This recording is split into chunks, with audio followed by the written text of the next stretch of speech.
increase in detention beds for migrants Good morning. or removal from Stephen Sondheim's birthday today. Also Andrew Lloyd Webber. Thursday, the S&P rose 0.3% to Andrew Lloyd Webber, famous for a lot of things. Phantom of the Opera. Sondheim, West Side Story. Funny thing happened on the way to the forum. Its debut as a publicly traded stock with an IPO of $34 a share. Treasury Fun. yields were mostly steady All right. the day after the Fed Reserve. What are we doing now? Oh, set for 5 minutes. The surprising uptick in We've inflation got in January and February. Channels ready to go. What am I going to shout out? Oh, let's talk about Chili Night. We'll do Soup and Chili Night. Restoring price stability. That's good. Okay, Sports Bowl. How the Kings do? Kings didn't do so good.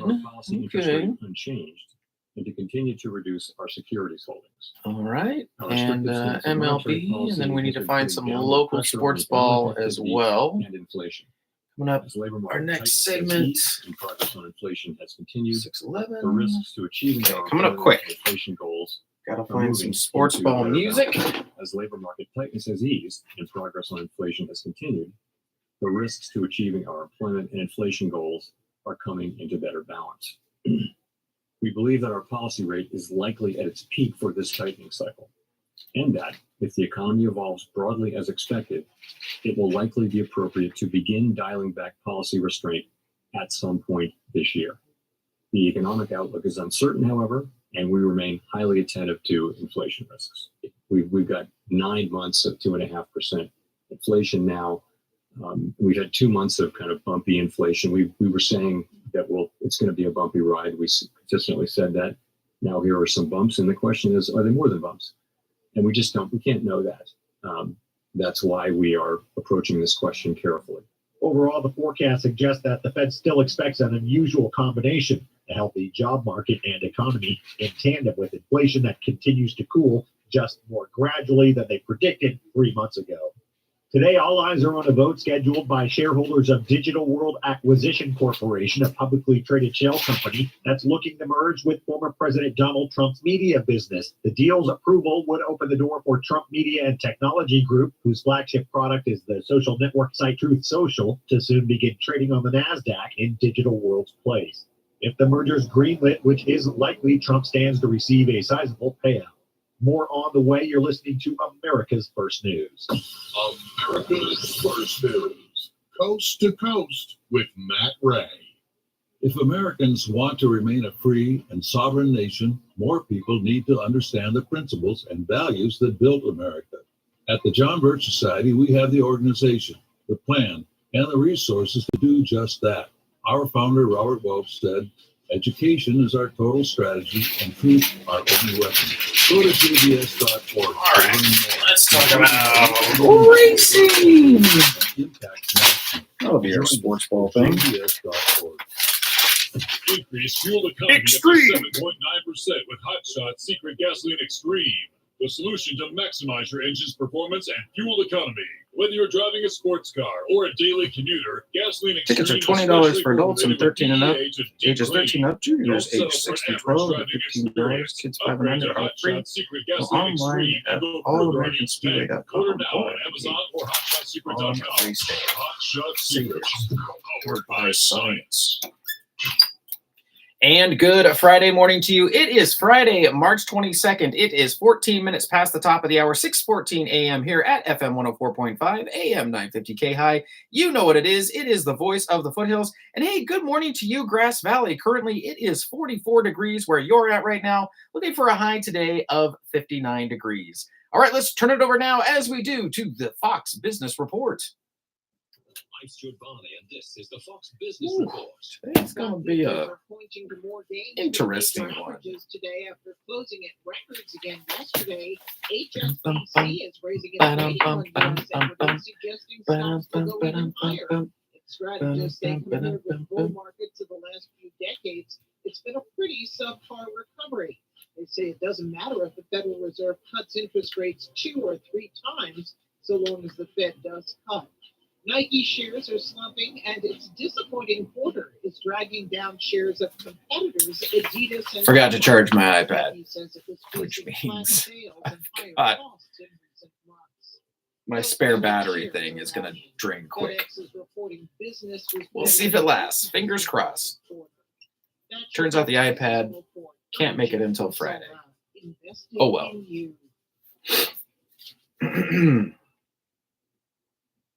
Need life insurance or have diabetes, high blood pressure, or anxiety meds? If you're a 50-year-old male, even Porky, or with type 2 diabetes, $1 million Even of life Porky? insurance may only cost you about What? $200 a month. For affordable term life insurance, call Term Provider and Okay. speak with Big Lou at 800-444-2013. 800-444-2013 or Okay. visit biglou.com. Remember, Big Lou is like you. He's on meds Yeah. too. 800-444-20. Okay. Hi, this is Andrew Twidwell, owner of ABT Plumbing, Electric, Heat, and Air. ABT has been in business since 2001, and we are thrilled to have been voted Auburn's best Ooh. plumbing company and best heating and cooling company in Auburn Journal's Best of Auburn promotion. We're very proud to have placed as runner-up in electrical category as well. Our technicians are experienced and friendly. If you have an issue with All your right. plumbing, need a whole Here we house go. generator, or maybe your furnace isn't working, give Sissy ABT a strut. call. Reach us at 530-230-9004 for excellent service. It really is as easy as ABT. 16 minutes past the top of the hour. Hey, let's talk about an event for the calendar. That's right. We're having soup and chili night. Who is we? Well, it's the Farmers Marketplace. That's at 195 Elm Avenue here in Auburn. Chef Steve from Chili Smith will be serving up a homemade seasonal soup and chili, including a vegetarian option. Chris, how much is it for all this goodness? I'll tell you, it's $10. That meal includes a bowl of your choice, plus bread and a beverage, all for $10. Bring the whole family. If you want to find out more information, you can visit thefarmersmarketplace.com. Again, it's thefarmersmarketplace.com. Or you can call 916-390-7628. Again, soup and chili night happening Wednesday, April 3rd from 4 to 7 p.m. at the Farmers Marketplace, 195 Elm Avenue. Chef Steve from Chili Smith will be serving up homemade seasonal soup, chili, including a vegetarian option. $10 for the meal. It includes a bowl, bread, a beverage. Again, find out more information at thefarmersmarketplace.com, or you can call 916-390-7628. Back with more right after this. California has millions of regulations, but surprisingly, almost nothing when it comes to the technical knowledge required of a heating and air technician. That means they can send a salesman to your home that looks like a true technician but knows next to nothing when servicing your heating and air system. His only focus is to sell you a new one. That'll never happen with Big Mountain's 2-for-1 rejuvenation of your heating and air system. With our 2 to 3 hour truly comprehensive in-car service of both your furnace and your air conditioner with a written guarantee against breakdown, or the service will be free all year long. Total cost $78 or save $2,500 on a brand new Sports heating and air ball. system plus an additional $500. Coming up next, Sports Ball. Replace your old R22 system. Details at 916-378-6270 or BigMountainAir.com. 18 minutes past the top of the hour, 6:18 a.m. Coming up in our next segment, we're going to have Sports Ball. Tell you, there's a little bit of racing going on this weekend. We'll tell you where that's at, how you can get tickets for that. Also, your KAHI weather from meteorologist Tim Root. Back now to America's First News, and I'll see you back here at the bottom of the hour. You're listening to America's First News with Matt Ray. Matt Ray. Radio Network. Sports Ball next. Okay, so we can get rid of soup and chili night, and we'll put on our sports scores here. All right, and then we're going to go practice the news. BRB. Enforcement officers who pleaded guilty to breaking into a home without a warrant and torturing 2 black men in an hours-long attack that included beatings, repeated uses of stun guns, and assaults with a sex toy before one of the victims was shot in the mouth. Brett McAlpin was the 4th highest ranking officer in the Rankin County Sheriff's Office. He received a sentence of about 27 years Thursday. Joshua Hartfield, the former Richland police officer who didn't work in the sheriff's department with the others and wasn't a member of the self-described Goon Squad, got 10 years. Attorney Malik Shabazz continues calling for accountability from the sheriff who oversaw the Goon Squad. Shabazz and Angela English with the Rankin County NAACP. It's your time for atonement. That's right. Rankin County. It's your time to keep pace now with Judge Lee and the justice that's going on in this state. Step up, Rankin County. That's right. And show that you can put a new sheriff in office that's not presided over the blood and the torture that was evident at the highest levels in your department. We don't intend to go to sleep on this, although the sentencing process is over. We are not finished with this. We're going to make sure that this never, ever, ever happens again. The terror began January 24th, 2023, with a racist call for violence when a white person complained to McAlpin that two black men were staying with a white woman at a house in Braxton. McAlpin told Christian Dedman, who texted the group of white deputies, asking if they were available for a mission. Attorney General Merrick Garland dismissed suggestions that he should have altered portions of former special counsel Robert Hur's report about President Joe Biden's handling of classified documents, saying the notion that he would censor Hur's findings was absurd. Garland bristled when a reporter repeatedly pressed him on whether it was appropriate for Hur to criticize Biden's age and memory in a report the White House ripped as gratuitous and inaccurate. You personally have come in for a lot of criticism, in particular from the White House, anonymous officials, who say that you should have acted to keep him from characterizing the president's memory the way he did in that report, that you should have stepped in. What's your response to that? I haven't, no one from the White House has said that to me.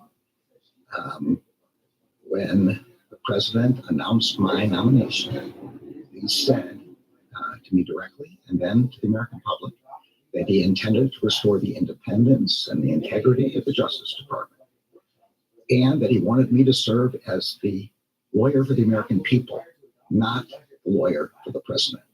I sincerely believe that that's what he intended then, and I sincerely believe that that's what he intends now. But did you think that that was appropriate, the language that he used to characterize the president's mental state?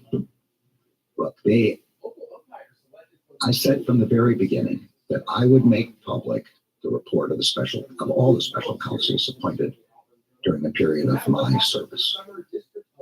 That's consistent with the regulation, which requires a special counsel to explain what the special counsel's decisions are.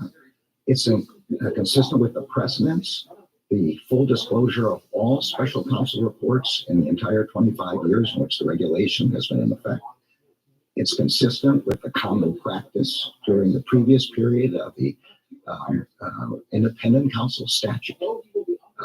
The idea that an attorney general would edit or redact or censor the special counsel's explanation for why the special counsel reached the decision the special counsel did, that's absurd. Hur concluded that no criminal charges were warranted, but criticized the president's record keeping and wrote that a jury likely would view him as a well-meaning elderly man with a poor memory.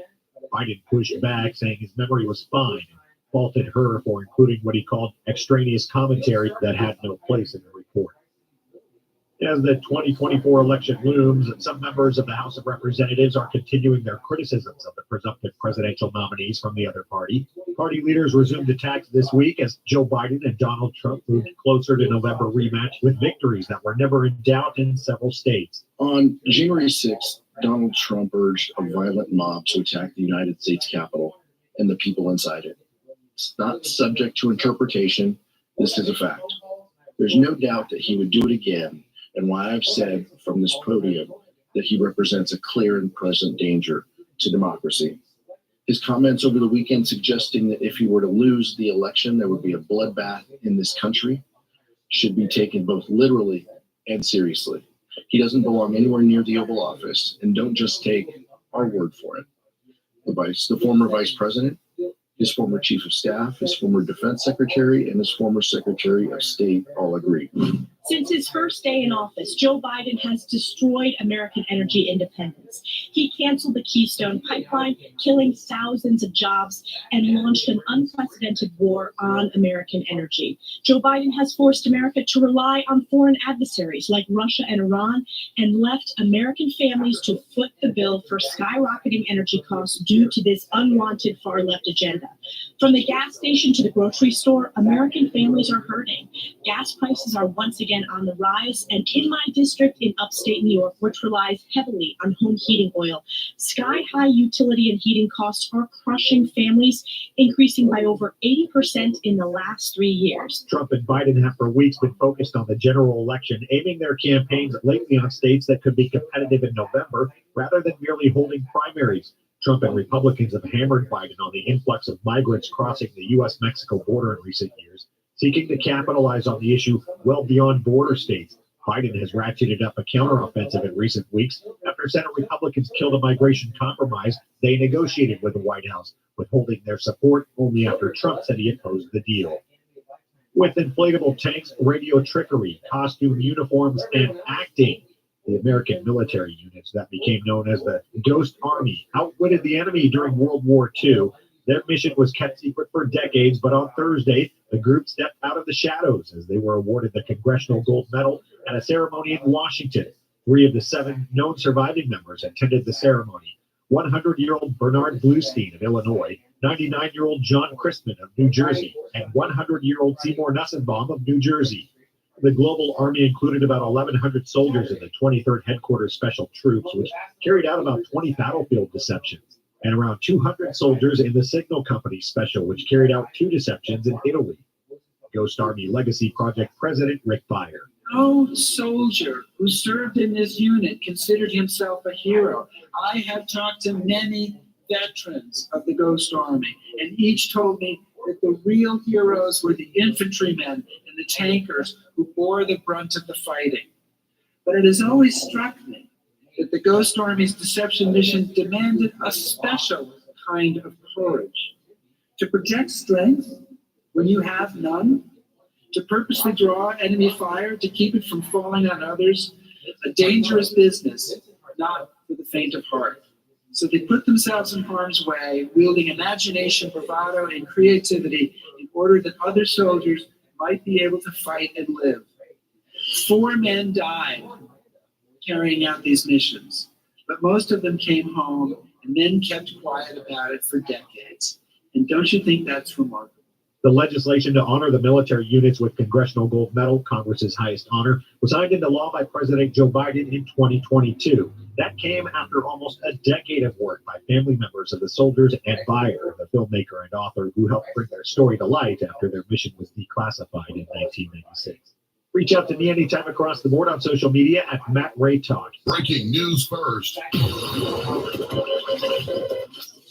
America's First News with Matt Ray.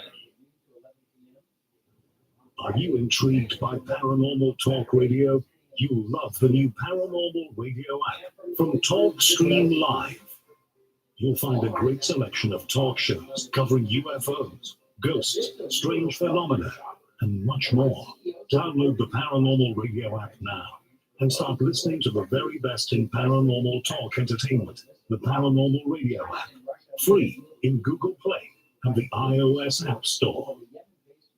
At Hotshot Secret, we listen to our customers. Everyday Diesel Treatment delivers a 6-in-1 premium fuel treatment for every fill-up, every time. Our fans call it EDT. I'm Nathan from Ellisville, Mississippi, and I drive a 2017 Ford F-350 Valley Road. I've been using Hotshot Secret EDT every tank for almost 3 years, and I've seen about 1.5 to 2 miles per gallon increase in fuel mileage. Everyday Diesel Treatment is available at truck stops, Tractor Supply, O'Reilly's Auto Parts, and online at HotShotSecret.com. In today's troubled world, our USA Armed Forces stand ready to protect you, your family, and our American way of life. When veterans return to civilian life, they deserve your recognition and support. You can help put vets to work by donating your car, truck, or van to Patriotic Hearts. Your donation will directly support programs to help vets find jobs or even start their All own right, business. here we go. Practicing the Donate today for news. Fast, free pickup of your vehicle. 30 seconds, Adam. Operators are standing by to answer questions about making a tax-deductible Who should we vehicle shout out? donation. Find out how you can make a difference in the life of the United That's States veteran. Call 800-209-4580 Newcastle. for 24-hour response. Call 800-209-4580. 800-209. 4580. That's 800-209. 209 4580. And good Friday morning to you. It is Friday, March 22nd, and it is 30 minutes past the top of the hour, 6:30 a.m. here at FM 104.5, AM 950 KAHI. You know what it is.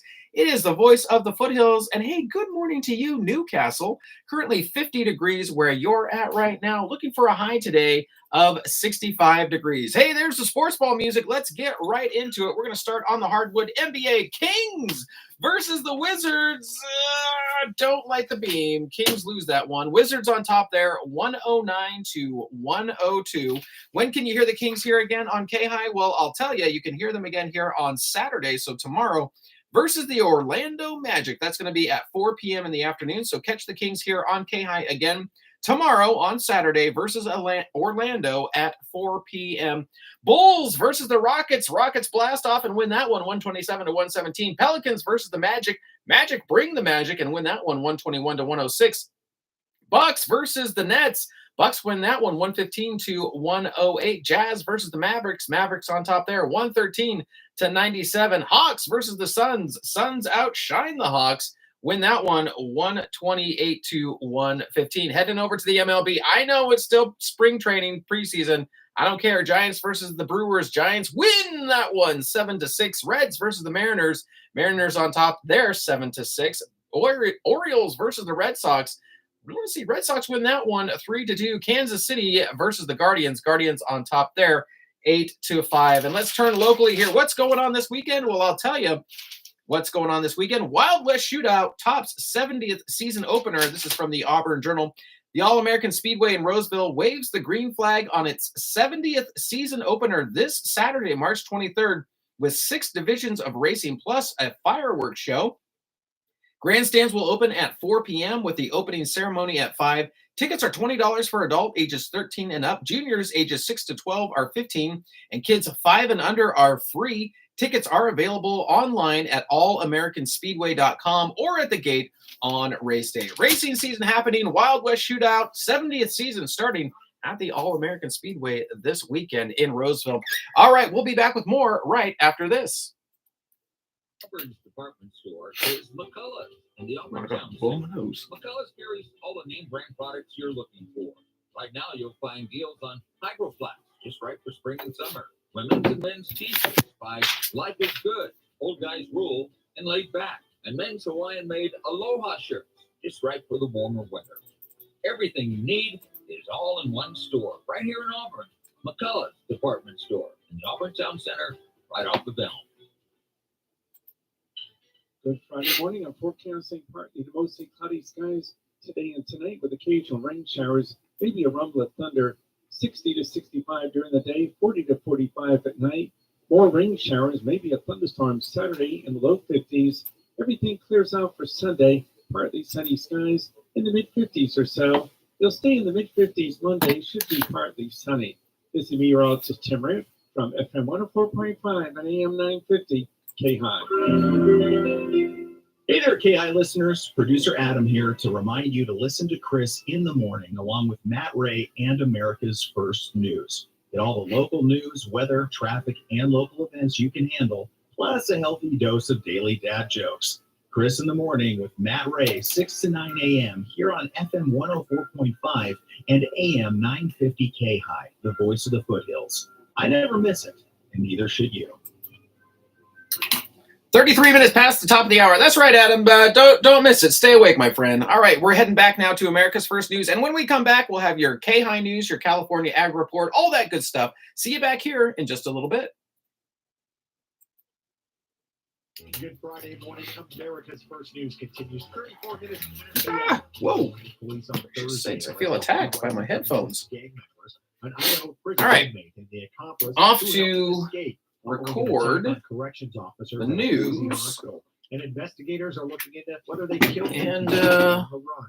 Skylar Mead, the escaped inmate, and Nicholas Eubanauer, the man who police say shot the 2 Idaho corrections officers. See if I can charge my iPad even more. Were arrested after a brief car chase Thursday afternoon in Twin Falls, about 130 miles from the hospital. Right around 2 p.m. this afternoon. I don't think it's going to stretch that the far. investigation.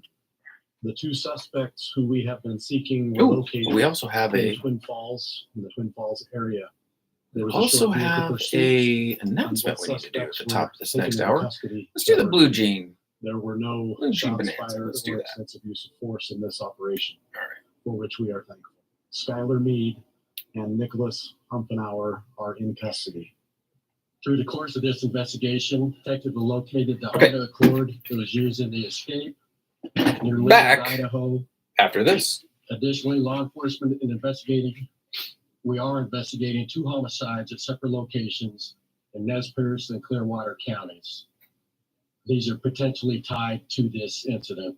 Both were members of the Area Nice prison gang and had mutual friends. Josh Tewalt is the Idaho Corrections Director. In addition to having both having membership with the Area Knights, they also shared some acquaintances, some common acquaintances, both in custody as well as in the community. They were both housed at the Idaho Maximum Security Institution, and there was frequent movement in between, but there were times within that time frame where they shared. They were in the same housing unit at our facilities. Tewalt said Thursday one guard had been released from the hospital. The other 2 are stable and improving. The department's reviewing its policies and practices in light of the escape.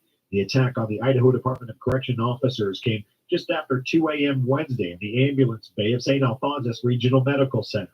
They were preparing to return Meade back to prison. He had been brought to the hospital earlier in the night because he injured himself, according to officials.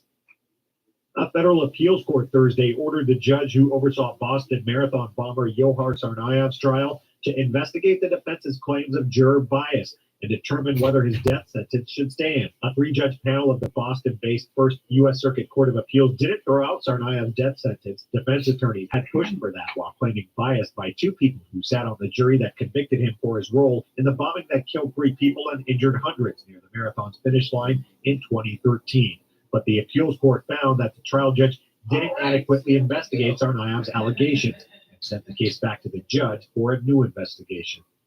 By the slimmest of margins, California voters approved a 2-part ballot measure to restructure the state's mental health system and curb its long-standing homelessness crisis. Although Election Day was more than 2 weeks ago, it took until late Wednesday for enough votes to be counted to call the race in favor of Proposition 1, a margin of 50.2% to 49.8%. A measure strongly backed by Democratic Governor Gavin Newsom will allocate roughly $6.4 billion to build mental health treatment facilities and housing and assist the homeless. The close results of the vote show that Californians likely have bond fatigue. There was some opposition to this. What do you say to those critics, opponents who say that Prop 1 is going to cut funding to already successful programs? Well, it's all about prioritization. It's all about making determination. It's all about change.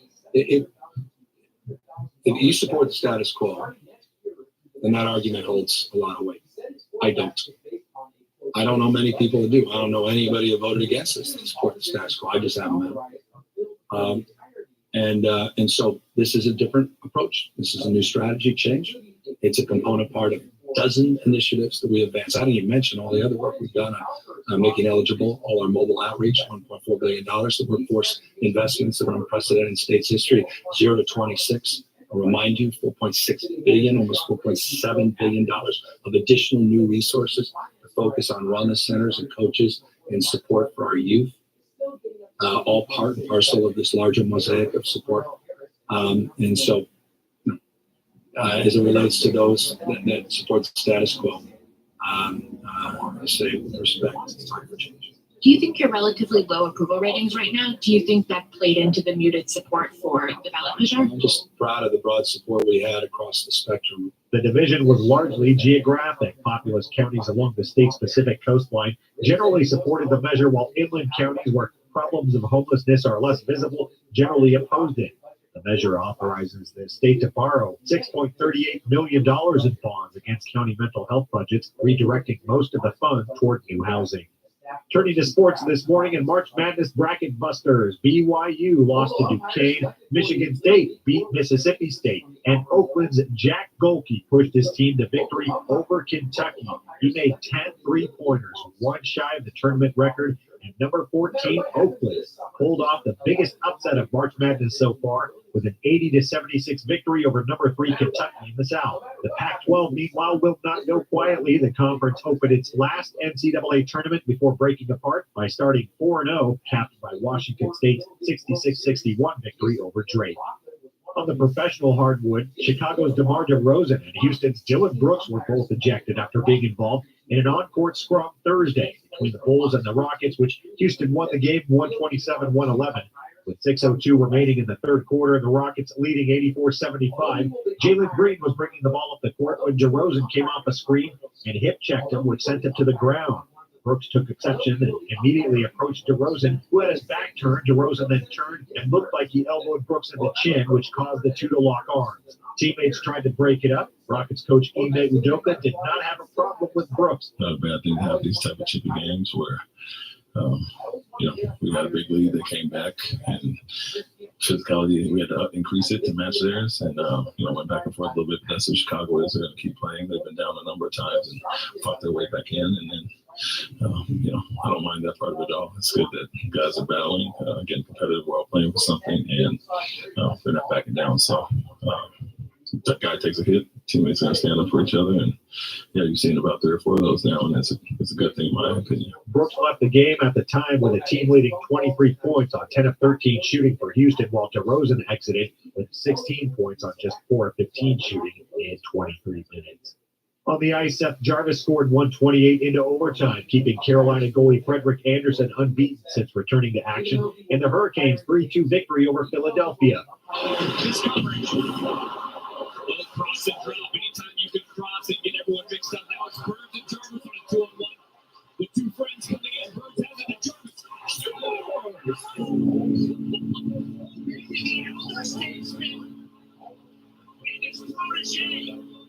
Jarvis. The call on Valley Sports, Jarvis posted his 26th goal to give Carolina its 5th consecutive victory. And Artemi Panarin was credited with 3 goals, the second when Bruins forward Jake DeBrusk knocked the puck into the Boston net in the final minute of the second period, and the New York Rangers went on to beat Boston 5-2.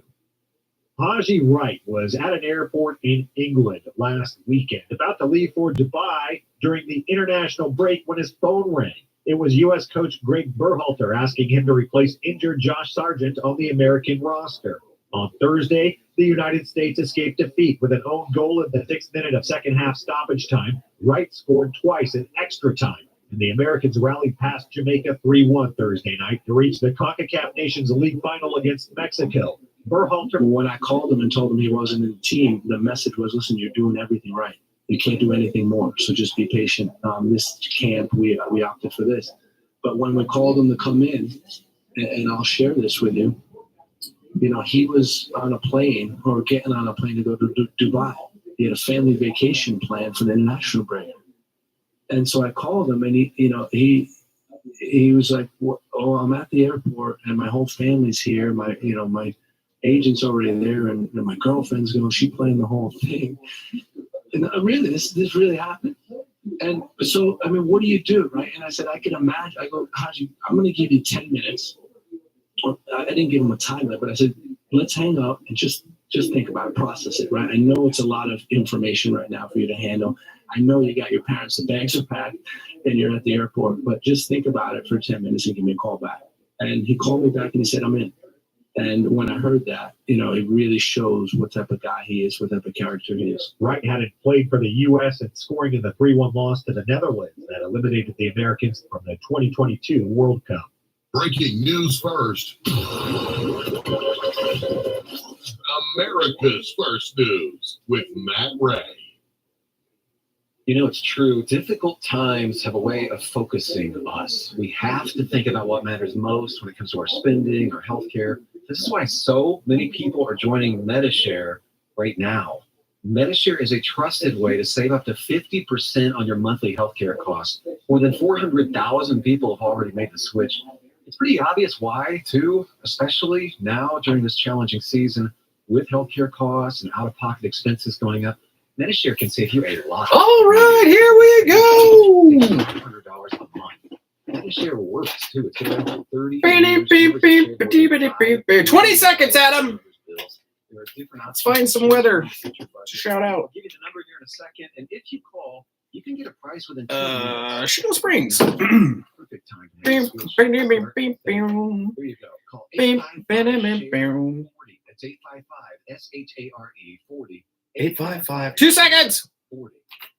And good Friday morning to you. It is Friday, March 22nd, and it is 15 minutes to the top of the hour. What is that, you say? Well, it's 6:45 a.m. here at FM 104.5, AM 950 KAHI, voice of the foothills. And hey, good morning to you, Shingle Springs. Currently, it is 47 degrees where you're at right now, looking for a high today of 65 degrees. Well, hey, let's talk about the Blue Jean Bonanza. That is happening on Saturday, April 20th at the Gold Country Fairgrounds. That's going to be in the Sierra Building at 5 p.m. $75 a ticket. Chris, what am I getting for my $75? And who the heck is this supporting? Well, let me tell you. I'm going to tell you. It's going to be supporting the Seroptimus International of Auburn, celebrating 75 years of supporting Auburn women. You can get your tickets and find out more information at SOROPauburn.org. Again, that's SOROPauburn.org. You're going to get a barbecue dinner, and you're going to hear the Ariel Jean Band. There's going to be a no-host bar. There's going to be an auction, free parking. It's the Blue Jean Bonanza happening Saturday, April 20th, Gold Country Fairgrounds, Sierra Building, 5 p.m., $75 a tickets, supporting the Seroptimus International of Auburn, again, celebrating 75 years of supporting Auburn women. You can find out more information at SOROPauburn.org. Again, that's SOROPauburn.org. Back with your KAHI News right after this.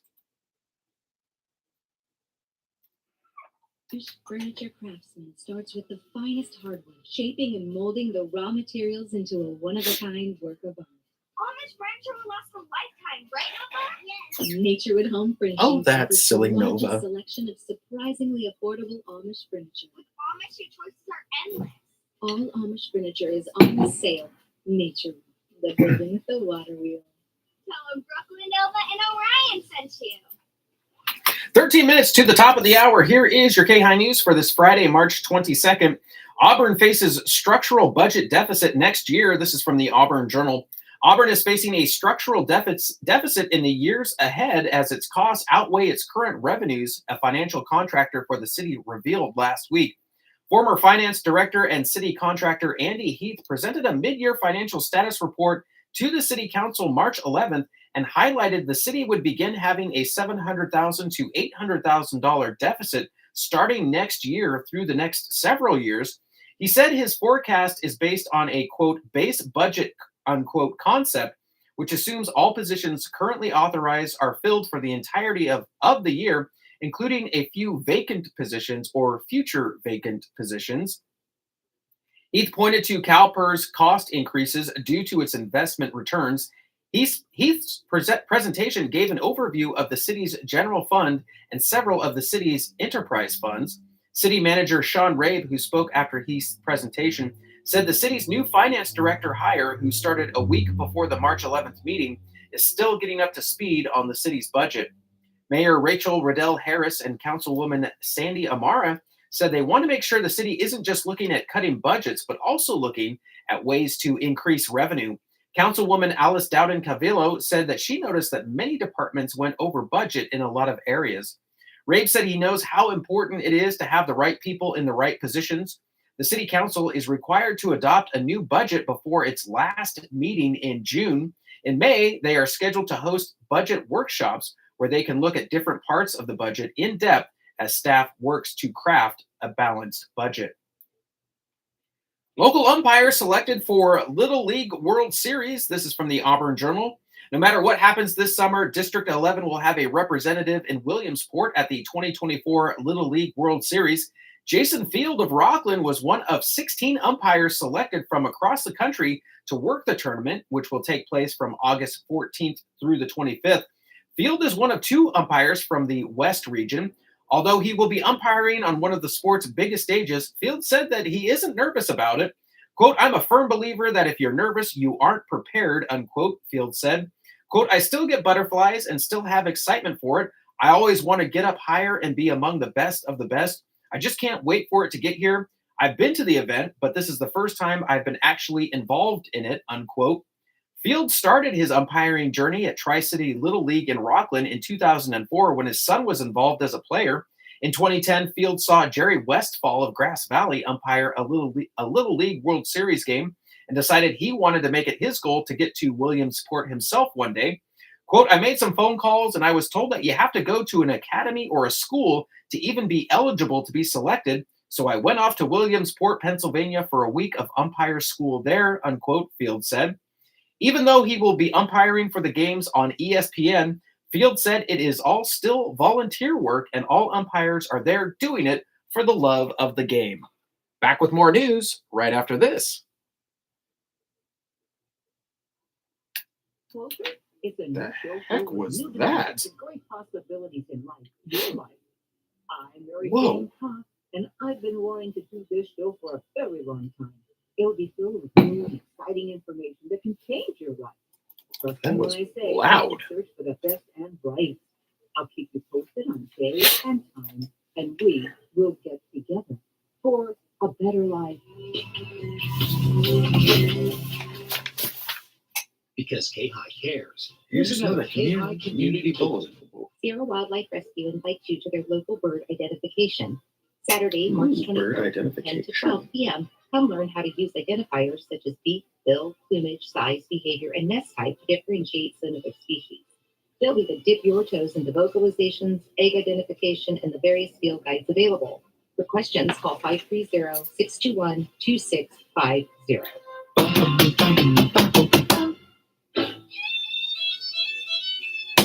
Tune in to the KAHI Corral every Saturday at 7 a.m. here on the Voice of the Football. No. Wait, they have What? the windows open because it's an old building. They don't have any air conditioning. I'm still creeped out because I think animals fell out the windows. But They didn't. Well, Reno did. What- He was what? just on the windowsill. It just had out the window. did he come when you Walked called over him? very slowly, grabbed him, and pulled him back in, and closed the windows. Listen in to Connie and the Gang. and you'll never know what you're going to find. Everything from pets in the studio, oh yeah, that's a real thing, to the advice you've come to count on. So join Connie and a cast of thousands on the KAHI Corral Saturday mornings at 7 a.m. here on 104.5 FM, AM 950, and streaming all over the world at KAHI.com. 8 minutes to the top of the hour, continuing now with your KAHI News. SAC Anime bringing spring event to Roseville at the end of March. This is from Fox 40 News. After hosting an event in downtown Sacramento earlier this year, SAC Anime is bringing its spring convention to Roseville at the end of March. SAC Anime Roseville 2024 will be held from March 29th to March 31st at the Robelian Center and promises to feature appearances from prominent voice actors in shows like Attack on Titan and One Piece, and even appearances from the voices of some of Disney's most popular characters. Children 11 and under and SAC Anime Lifetime Pass members can attend the event for free. For everyone else, full weekend pre-registration starts at $30, although unused tickets from the convention's winter event are valid for this event and SAC Anime Summer 2024. For Friday or Sunday only, pre-registration prices start at $15. For Saturday, only $20. Among the vast number of speakers at SAC Anime in Roseville will be Brett Iwan and Bill Farmer, the voices behind two of Disney's most classic characters, Mickey Mouse and Goofy, respectively. Iwan, 41, is the fourth person to voice Disney's most famous rodent following the death of Wayne Allwine in May 2009. Other guest speakers include Daniel Ba, voice of Jinbei and in One Piece, and Roger in Attack on Titan. Vincent Martella, voice of Phineas in Disney's Phineas and Ferb, and the role of Greg in Everybody Hates Chris. Prices at the door are $40 for the full weekend, $20 for Friday or Sunday only, and $25 for Saturday only. SAC Anime show hours are from noon to 11 p.m. on Friday, 10 a.m. to 11 p.m. on Saturday, and 10 a.m. to 6 p.m. on Sunday. And from the Morning Brew, here's what else is brewing. Walmart is adding high-end products to more than 800 locations in a bid to lure wealthier shoppers. Airline CEOs have reportedly requested an intervention audience with Boeing's board of directors to address the manufacturer's growing list of problems. China and Russia made a deal with Houthi militants to provide political support for the Yemen-based group in exchange for their ships sailing through the Red Sea without being attacked, Bloomberg reported. The Biden administration canceled $6 billion in student loans for public service workers. And DoorDash announced it's rolling out fast food delivery via drone in the U.S., which means exactly what you think it means, flying Baconators. And finally, also from the Morning Brew, today's word of the day is phantasmagoric, meaning featuring a confused group of real or imagined images. And that's your KAHI news for this Friday, March 22nd. On now to the California Ag Report. This is Corinne LaRue of the Ag Information Network with California Ag Today.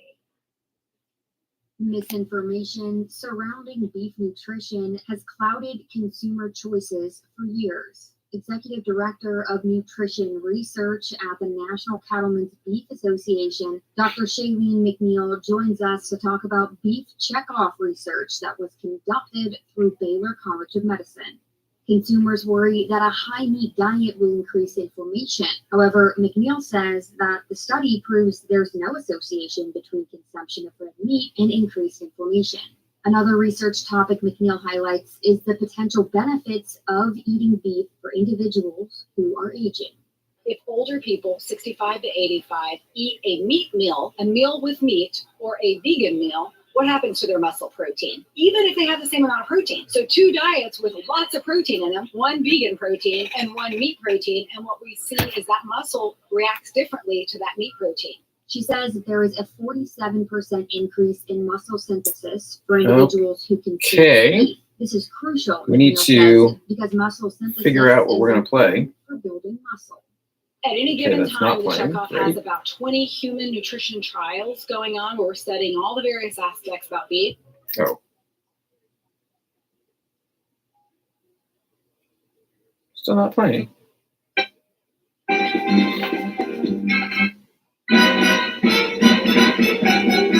Mambo!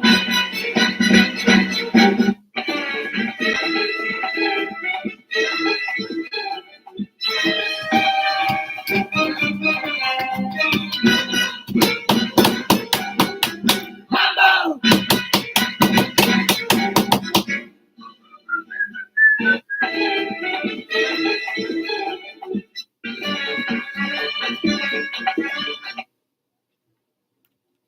To these healthy crabs.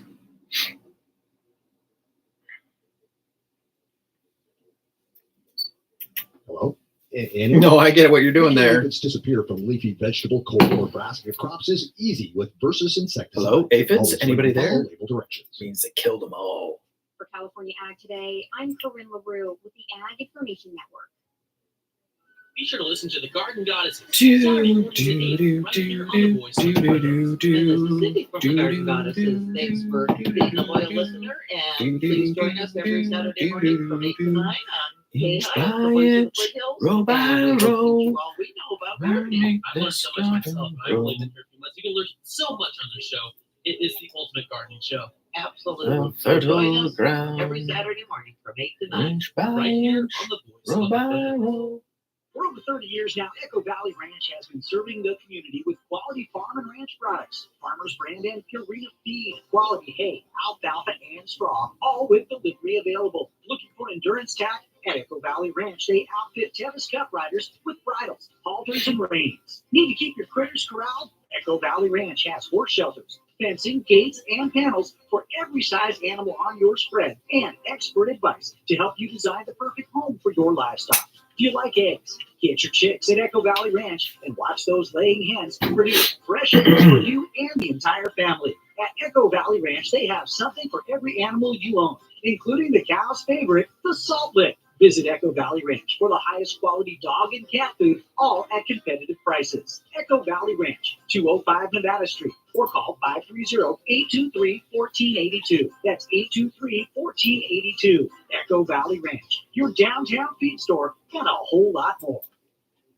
30 seconds to the top of the hour. It is 6:59. We are almost there, gang. 1 hour down. Coming up in the next hour, your daily dad jokes. And special guest is joining me next hour, Fran Cole. She's the executive director of Sammy's Friends. What is Sammy's Friends? We'll find out together. Pausing for station identification. K283CM Auburn and AM 950 KAHI Auburn. And good Friday morning to you. It is Friday, getting down on Friday, March 22nd, right smack dab at the top of the hour, 7 a.m. here at FM 104.5, AM 950 KAHI, voice of the foothills. Chris Quant with you here, holding it down in Studio A in the beautiful KAHI studios, Monday through Fridays, 6 to 9 a.m.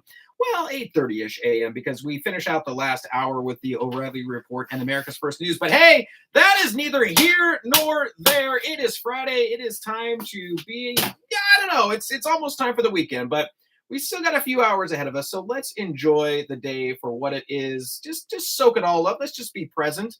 I mentioned this at the top of the last hour, but I saw a funny, it's a meme. So it's just a kind of a funny little meme there that they have on that silly little thing we call the internet, where it said, I'm going to make myself a cup of coffee, and I'm going to look at that cup of coffee, and we're both going to lie to ourselves that we're going to be productive today. And I can't even think of the word productive, but hey, we are going to be productive today. We're going to have a great day. We're going to be together. You and I, if it's your birthday today, my goodness gracious, happy stinking birthday to you. I hope you have and are having a fantastic day so far. Let's celebrate you. Round of applause, everybody, for those that are having a birthday today. And not to take away from those having a birthday today, but if you had a birthday this week or you've got a birthday coming up, because it is Friday, and it's one of those things where as a kid, you have your birthday, but it's over the weekend. You're like, oh man, it lands on a weekend. Like, no, now we're going to give you shout outs and congratulations and all that. Hey, if it's your birthday today, or if it's your birthday over the weekend, I'm sorry, Friday. Friday birthday people, you got to share it with the weekend people too. Happy birthday to you, because we're not going to be here on Saturday and Sunday, but I hope you have a fantastic birthday.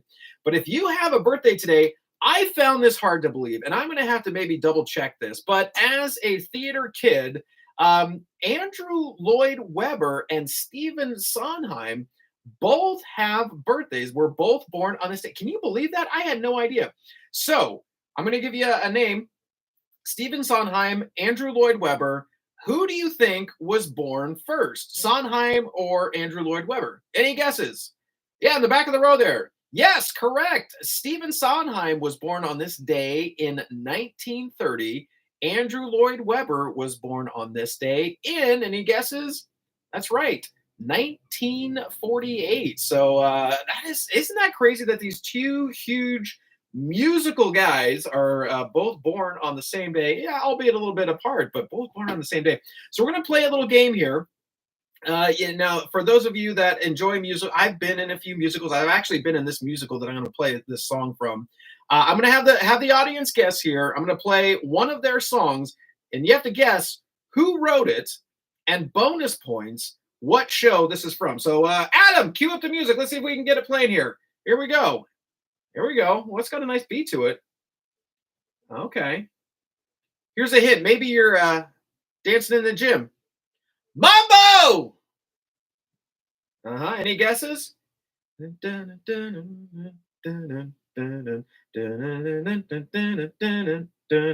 Yes, that is Dance at the Gym Mambo from West Side Story, and that was written by Sondheim. That is a Stephen Sondheim show. So those of you who guessed Sondheim, that is correct. And also that was from the musical West Side Story. That was one of the first musicals I was ever in. A little theater company in Sacramento. That we had a ton of fun on that. I actually got in. I was a shark. Sharks versus the Jets. No. Was I a jet? No, I was a jet. Was I a jet? Yeah, I think it was a jet. And then the other guys that we were against, it was a while ago. So it was very fun though. We had the simulated fight scene, and the guy that I was paired up against was a fantastic dancer. I'm not a great dancer, but I can fake it.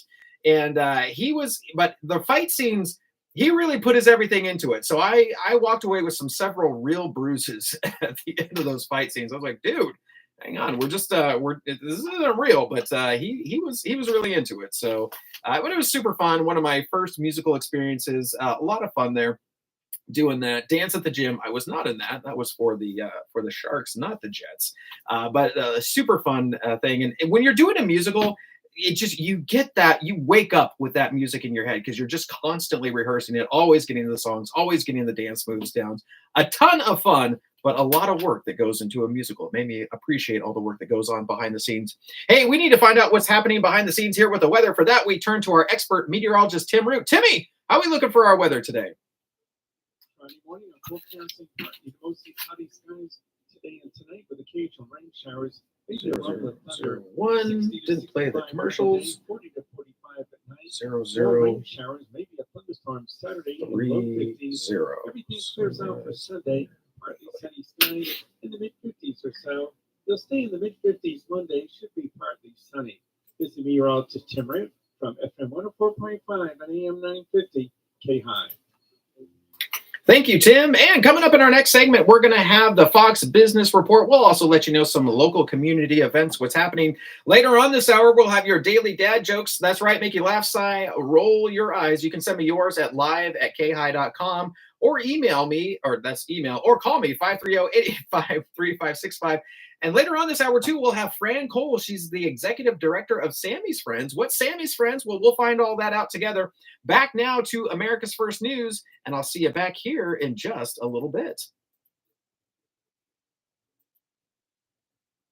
First News continues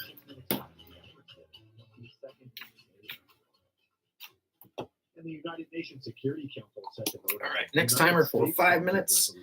Didn't hit any of the paid commercials in that, so we'll go ahead and insert them in a little bit later. Yeah, I just don't pay attention to that. Mambo. The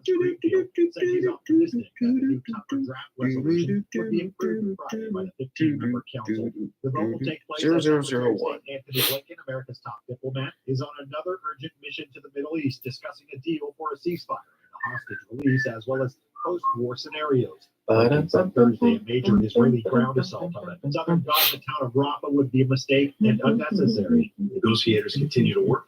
The gaps are narrowing, and we're continuing to push for agreement with Doha. There's still difficult work. 0030. I continue to believe it's possible. Make sure we get that. The United States has also put forward the United Nations Security Council resolution to support these efforts. And we hope that all countries will back that resolution. Here we go. No problem. There's an agreement, as you heard from Minister Shukri, on the urgent need to surge and sustain humanitarian assistance to people in Gaza. Okay, what are we gonna promote next? What's this? 100%. Soil is our common ground. 100% of the population of Gaza is experiencing game severe night. levels of acute food insecurity. Let's do We must not allow that to Old continue. Country Pro Rodeo. Now, the ceasefire that we're working on would be the best, most immediate way to enable us to serve Old humanitarian Country assistance, Pro but it's not Rodeo. the only way. Regardless, we have to be doing that. We've seen some improvement over the last couple of weeks in getting humanitarian assistance to Palestinians, but it's not enough. And as I said, we need to really surge and sustain the assistance across land, across sea, and across air. Blinken meets with Prime Minister Benjamin Netanyahu and his war campaign. Growing disagreements between Netanyahu and President Joe Biden over the war will likely overshadow the talks, particularly over Netanyahu, where more than 1 million Palestinians have sought refuge from devastating Israeli ground and airstrikes. We all share concerns. All right, Old Country Pro Rodeo. What do we? What song are we gonna do for that? Oh, got to stop. What's that story there?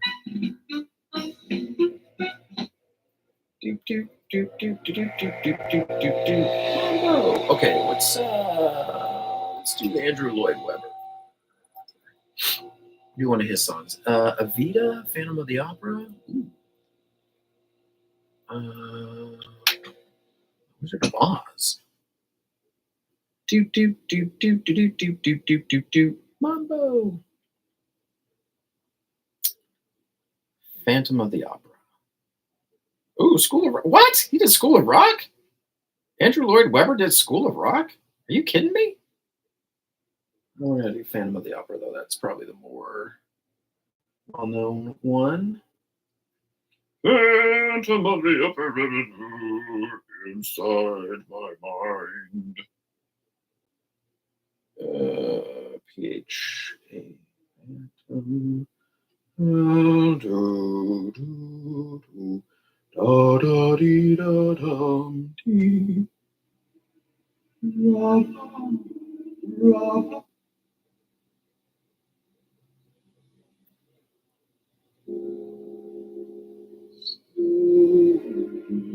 Gently, I can lose this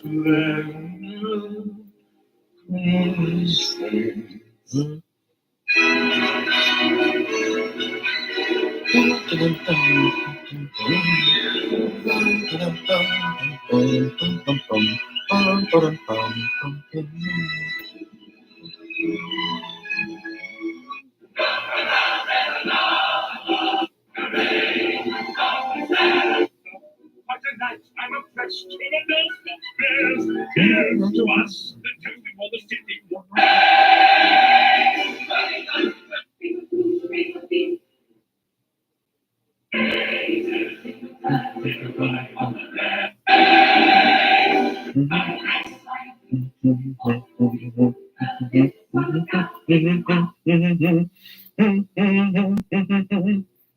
Okay, we'll do Masquerade. Masquerade. Blah, blah, blah, blah, blah, blah. Pressure on economic activity and inflation. Off to finish the news. Oh, it's cloudy outside. Risks to achieving our employment and inflation goals Okay. are moving into better balance. How much time do I have? As labor market Oh, tightness just a couple because minutes. Okay. inflation has continued. The risks to achieving our employment and inflation goals are coming into better balance. We believe that our policy rate is likely at its peak for this tightening cycle, and that if the economy evolves broadly as expected, it will likely be appropriate to begin dialing back policy restraint at some point this year. The economic outlook is uncertain, however, and we remain highly attentive to inflation risks. We've got 9 months of 2.5% inflation now. We've had 2 months of kind of bumpy inflation. We were saying that it's going to be a bumpy ride. We consistently said that. Now here are some bumps, and the question is, are they more than bumps? And we can't know that. That's why we are approaching this question carefully. Overall, the forecast suggests that the Fed still expects an unusual combination, a healthy job market and economy in tandem with inflation that continues to cool just more gradually than they predicted 3 months ago. Today, all eyes are on a vote scheduled by shareholders of Digital World Acquisition Corporation, a publicly traded shell company that's looking to merge with former President Donald Trump's media business. The deal's approval would open the door for Trump Media and Technology Group, whose flagship product is the social network site Truth Social, to soon begin trading on the NASDAQ in Digital World's place. If the merger's greenlit, which is likely, Trump stands to receive a sizable payout. Reach out to me anytime across the board on social media at Matt Ray Talk. More on the way. You're listening to America's First News. In today's troubled world, our USA Armed Forces stand ready to protect you, your family, and our American way of life. When veterans return to civilian life, they deserve your recognition and support. Mambo! You can help them by donating your car, truck, or van to Patriotic Hearts. 5 minutes set. Donation will directly support Fader up. programs to help Fox vets Business find Reports. jobs, or even start their own business. Ooh, who are we going to shout out? For Running or not. Operators are standing by to answer questions about making a Buena Vista. tax-deductible vehicle donation. Do, do, Find do, out how do, you do, can do, make a do, difference do, in the life of a United States veteran. Call 800-209-4580. 15 seconds, Adam. Mambo. 800-209-4580. That's 800-209-4580. And good Friday morning to you. It is Friday, March 22nd, and it is 14 minutes past the top of the hour, 7:14 a.m. here at FM 104.5, AM 950 KAHI. You know what it is. It is the voice of the foothills. And hey, good morning to you, Meadow Vista. Currently, it is 46 degrees where you're at right now, looking for a high today of 61 degrees. All right, let's turn it over now to the Fox Business Report. I'm Susan Lee, and this is the Fox Business Report. Investors appear to be ready to take some profits after the major averages closed at fresh records yesterday. The Dow Jones Industrials ended the session within striking distance of 40,000. Nike shares are Okay, what are we going to shout out again? What are we talking about? Gold Country Pro Rodeo? 48% in yesterday's debut. FedEx shares are gaining. Its cost-cutting appears to be paying off. Lululemon Athletica shares are down. Lululemon. Its forecast is Music?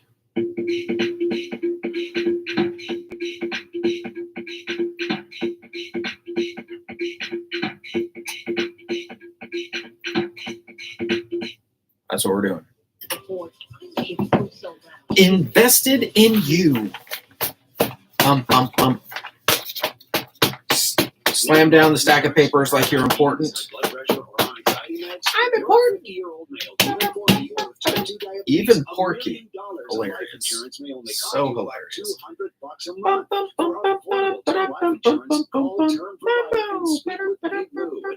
Big Lou. Big Lou. 2013 or visit bigblue.com. Remember, Big Lou's on you. He's on meds too. 800-444-20. Feel the thunder. It ignites something inside of you.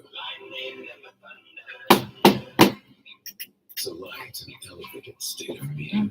Days of pure exhilaration. And the nights, they're simply electric. See it, hear it, feel it. Feel the thunder. I named them the thunder. Resort. Feel the thunder. 16 minutes past the top of the hour. Let's talk about another event for the calendar. What am I talking about? I'm talking about the Gold Country Pro Rodeo coming here to Auburn Saturday. Let's see, April 27th through the 28th. It's going to be from 4 to 7 p.m. The beautiful historic city of Auburn has been hosting the rodeo for more than 90 years, and they're thrilled to continue this tradition and add another performance to the growing rodeo over 3 days. The Gold Country Rodeo is going to be at the Gold Country Fairground. Rodeo is fun for all ages, held rain or shine, gang. So whether it's rain or sunny out there, you can go to it. You don't want to miss this thrilling excitement of professional bull riding, bronc riding, barrel racing, the Flying U, Flying Cowboys, mutton busting, and a whole lot more. Bring the whole family out, friends. Have a lot of fun. Hey, don't forget to read the rodeos guide on the website and FAQs for more information. You can go to goldcountryprorodeo.com. Again, that's goldcountryprorodeo.com. Everybody, the rodeo is coming to town. The tickets sell out pretty early from what I hear, so you want to make sure you get your tickets ahead of time. Again, you can get them at goldcountryprorodeo.com. It's going to be April 27th and the 28th here in Auburn at the Gold Country Fairgrounds. Again, be sure to check out all the information and get your tickets at goldcountryprorodeo.com. Back with more right after this. Plumbing, electric, heat, and air. ABT has been in business since 2001, and we are thrilled to have been voted Auburn's best plumbing company and best heating and cooling company in Auburn Journal's Best of Auburn promotion. We're very Daily proud Dad to be Jokes. placed as runner-up Gotta in keep that. electrical Okay, category as that's well. okay. Our technicians are experienced and friendly. If you have an issue with your plumbing, need a whole house generator, or maybe your furnace isn't working, give ABT a call. Reach us at 530-231-9034 for excellent service. It really is as easy as ABT. This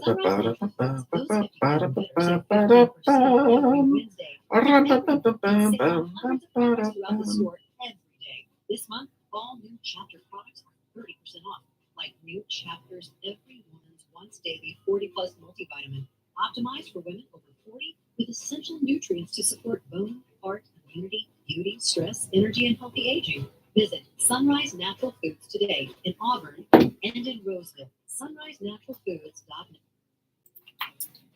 19 minutes past the top of the hour. Coming up in our next segment, Daily Dad Jokes make you laugh, sigh, roll your eyes. Back now to America's First News. I'll see you back here at the bottom of the hour.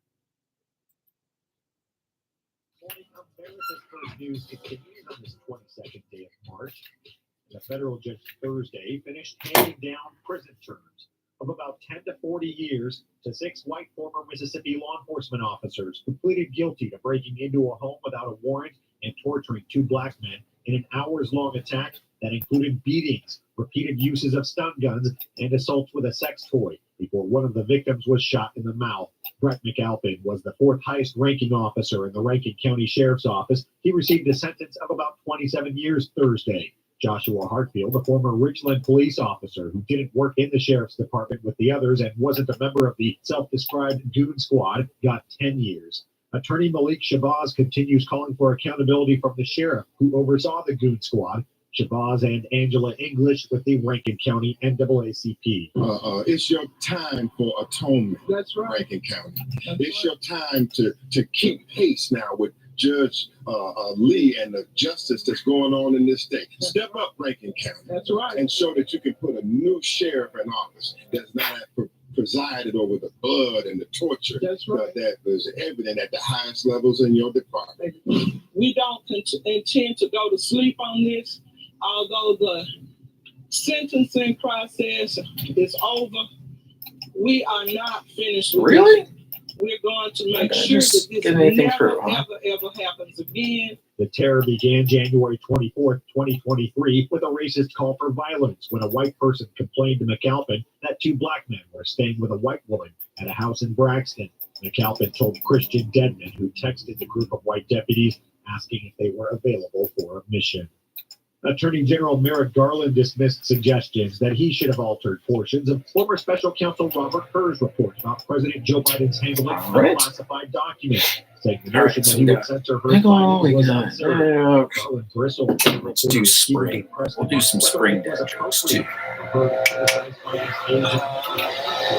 Spring jokes. Let's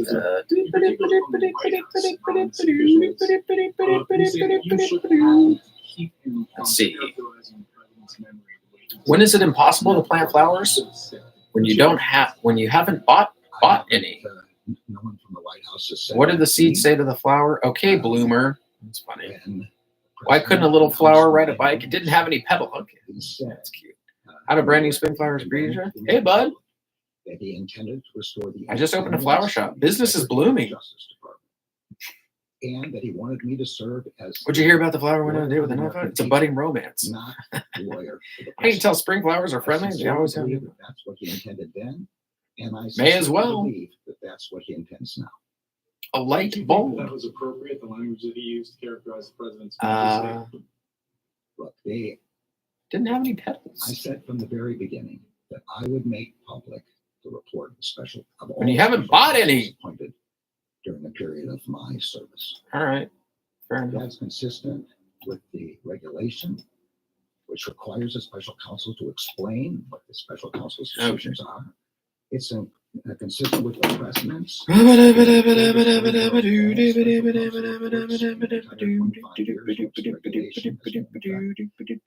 consistent with the common practice during the previous period of the independent counsel statute. All right. The idea So, here we go. An attorney general would edit or redact or censor the special counsel's explanation for why the special counsel reached the decision the special counsel did. That's absurd. Burr concluded that no criminal charges were warranted, but criticized the president's record keeping and wrote that a jury likely would view him as a well-meaning elderly man with a poor memory. Biden pushed back, saying his memory was fine, and faulted her for including what he called extraneous commentary that had no place in the report. As the 2024 election looms, some members of the House of Representatives are continuing their criticisms of the presumptive presidential nominees from the other party. Party leaders resumed attacks this week as Joe Biden and Donald Trump moved closer to November rematch with victories that were never in doubt in several states. On January 6th, Donald Trump urged a violent mob to attack the United States Capitol and the people inside it. It's not subject to interpretation. This is a fact.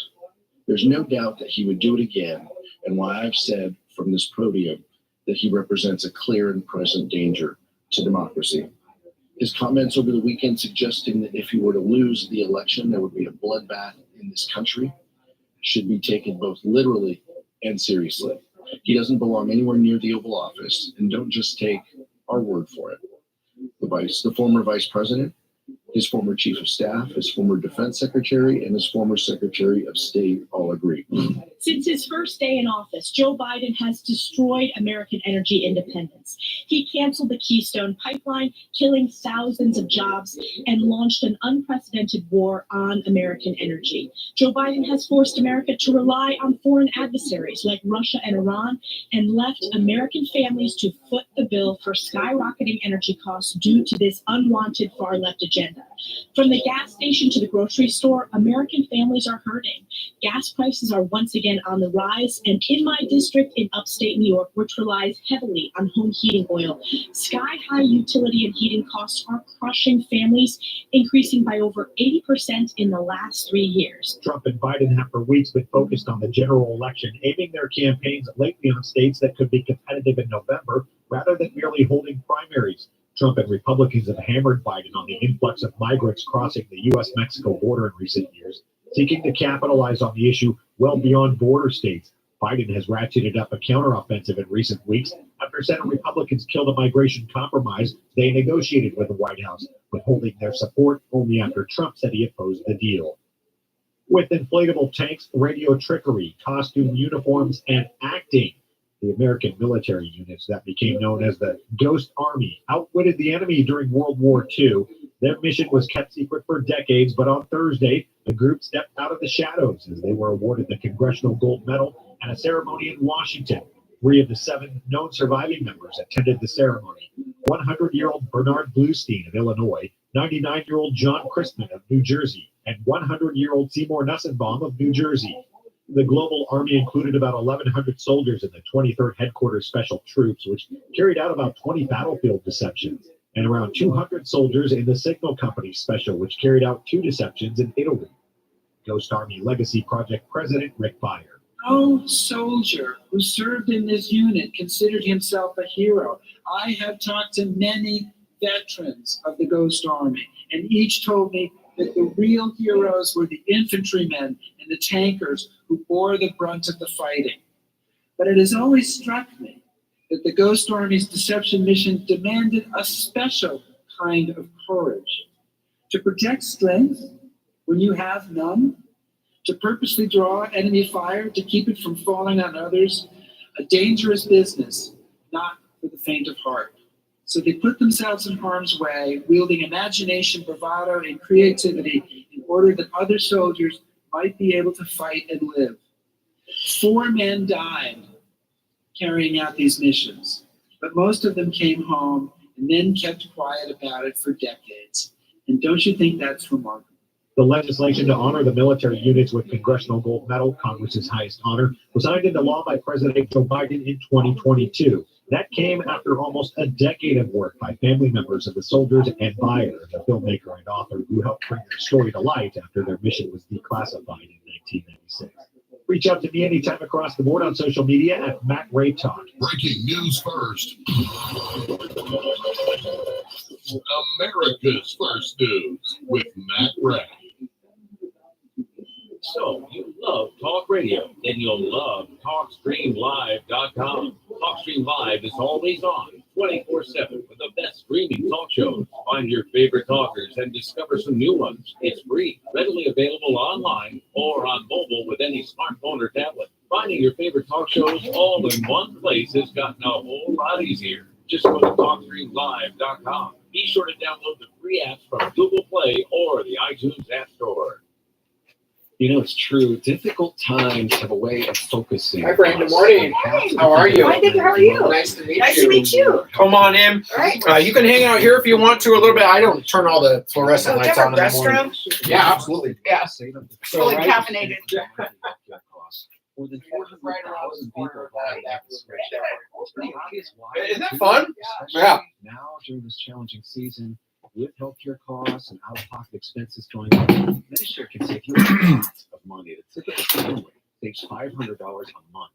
MetaShare works too. It's been around for 30 years. Members have shared more than $5 billion of each other's bills. There are different options to choose from to fit your budget. I'll give you the number here in a 4 second. minutes. And if you call, you can get a price within 2 minutes. Now, the perfect time to make the switch. Start saving. There you go. 855 share 40. 255 SHARE 40. 855 share. If Americans want to remain a free and sovereign nation, more people need to understand the principles and values that built America. At the John Birch Society, we have the organization, the plan, and the resources to do just that. Our founder, Robert Welch, said, education is our total strategy and truth our only weapon. Go to 10 seconds, Adam. to learn more, including how you can get involved to work locally and impact nationally. Join us at jbs.org. And good Friday morning to you. It is Friday, March 22nd. It is 30 minutes past the top of the hour here at FM 104.5, AM 950 KAHI, voice of the foothills.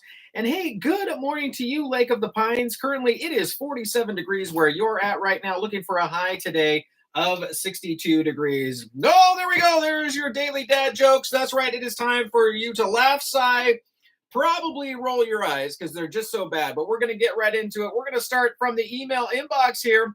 Hey, thanks, Linda, for sending this one in. All right, here we go. Not many pickle-related dad jokes that I've come across, but this is a good one. Here we go.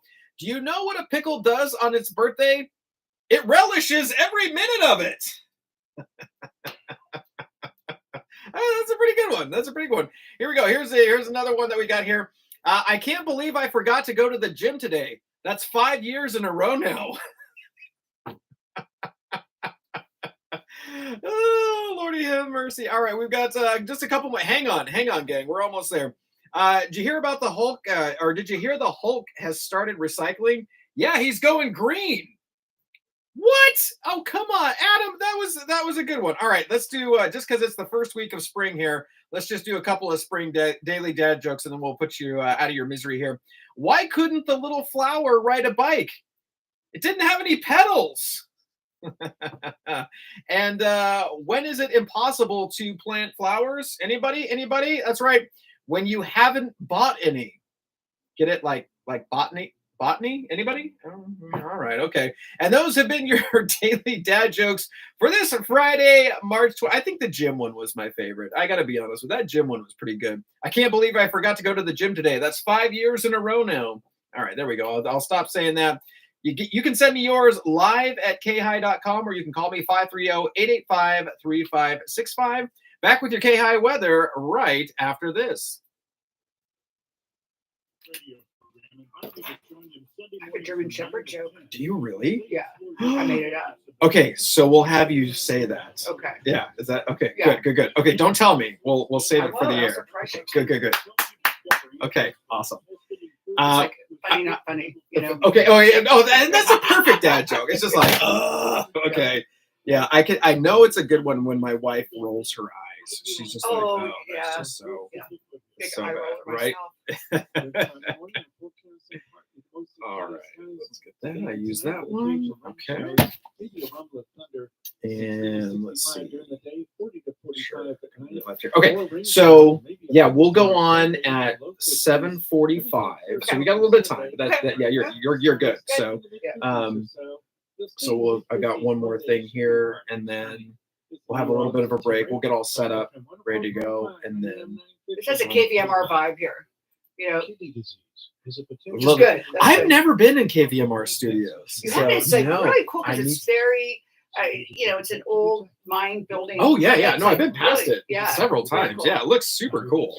Yeah, it's kind of cool to have it in these old, well, not old, I guess the state's kind of old, but yeah. But I've been past a couple times. I've never walked in. I should one of these days and go hang out there. But yeah, it's super fun. 33 minutes past the top of the hour, 7:33 a.m. Coming up in our next segment, special guest Fran Cole, Executive Director of Sammy's Friends. What is that? Hey, we are going to find that out together if you don't know that. Really looking forward to that. And we'll have a whole lot more for you. Stay tuned. We're going to head off now to America's First News, and I'll see you back here in just a little bit.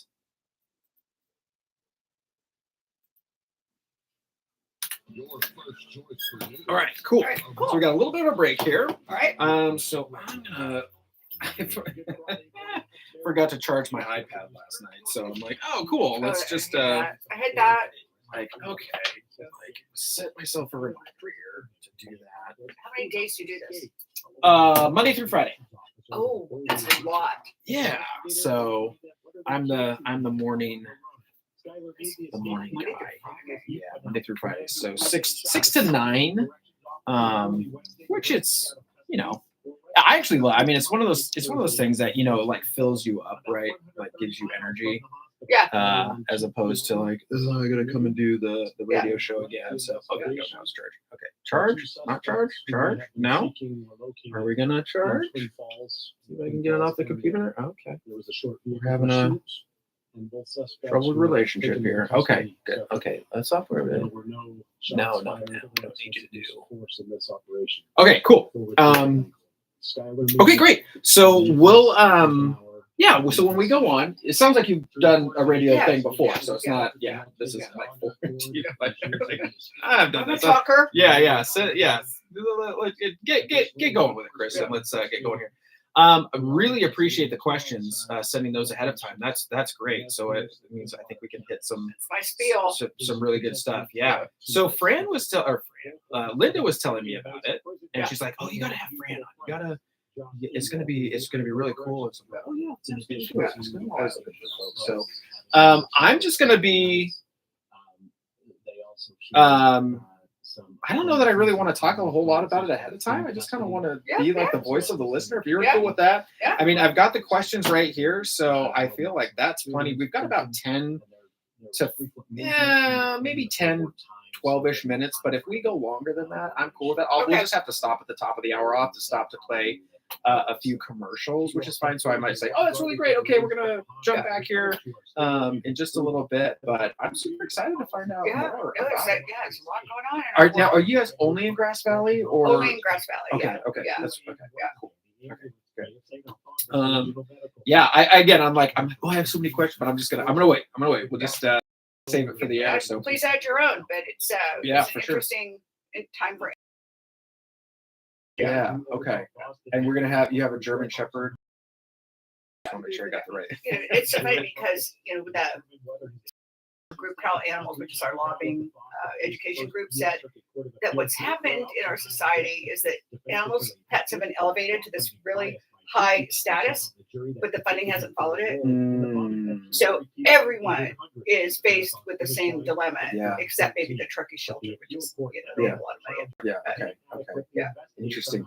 It's interesting to see and hear, right? It's maybe a corner of the world maybe you don't think much about until it comes to like, oh well, I want to adopt, or I want to like somehow our paths cross in this way because I'm like, oh, Truckee shelter. Oh yeah, I guess there would be one of those. I know. Right? Placer's is in Taj Mahal too. Is it? Okay. It's really nice. Okay. Wow. It's like old and creepy. Well, let's get the word out about it then, and we can go. Yeah. I'm just gonna have that up there so I can shout out the website there too. I love this pop-up, by the way. I was looking at this yesterday, and I thought that is really cool. I actually love that. Well, interesting thing about free adoptions is it used to always be thought, the conventional thinking was that if you don't have people pay money, that they're not invested really in the outcome. Right. And studies have shown that's not true at all. Really? Okay. Yeah, the results are the same, whether they pay or they don't pay. But that was never prior thinking. Right. So there are a lot of there's been a lot of studies and a lot of research that has changed conventional wisdom about animal shelters and adoptions. Yeah, because it's like, oh well, you got to have skin in the game if you're gonna You have to be able to pay those big vet bills. Right. Yeah, for sure. Yes. So we got our cat was our COVID. We had a rescue. Yeah. We got our cat during COVID. Yeah. And then we had 2 Chihuahuas. One disappeared on New Year's Eve. Yeah, we don't know. So weird. So we have his brother. His brother is very special needs. So he doesn't go anywhere. We kind of keep, he does little circles around. He's kind of blind in one eye. He was actually, I think he was dead when at birth, but then they revived him. Oh, And yeah. Well, the gene pool didn't go very deep on this particular litter. Like, so we had the dad for a while, and then he started chasing our chickens, and so we were like, yeah, we can't have him. So gave him to a friend. Anyway, the friend, she just had multiple, and the dad ended up mating with one of the daughters. We're like, oh, Lord have mercy. So anyway, but he's our cute little, we call him Oreo.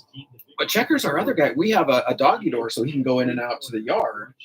And so New Year's Eve, we were gone and came back. It was like, you know, we're up in Colfax, so it was like we were down here in Auburn. So we got home at like 1 o'clock in the morning or something. Good for like that. you. And we're like, I'm like, where's, because my son will usually take him up and have him sleep in bed with him. I'm like, James, do you have Checkers? Like, I couldn't find him anywhere. And so we came home. My wife and I were like driving around at like 2 o'clock in the morning trying to figure out.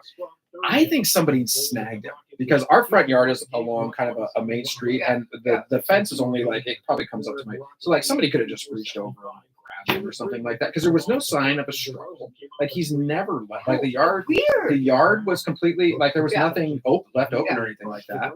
No signs of like, he's never tried to like run away. So I'm like, either something came and like plucked him up and like flew away with him. But not at night, unless it was an owl. An owl, but I haven't heard anything.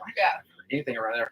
But but people do walk along the street there, and I'm convinced. It could be, I'm convinced somebody just snagged him, and so unfortunately. So anyway, so we have one Chihuahua left, and then my son is involved with Guide Dogs for the Blind. So we just got a puppy. He got his first puppy 2 months ago. So we have a lab now, a black lab.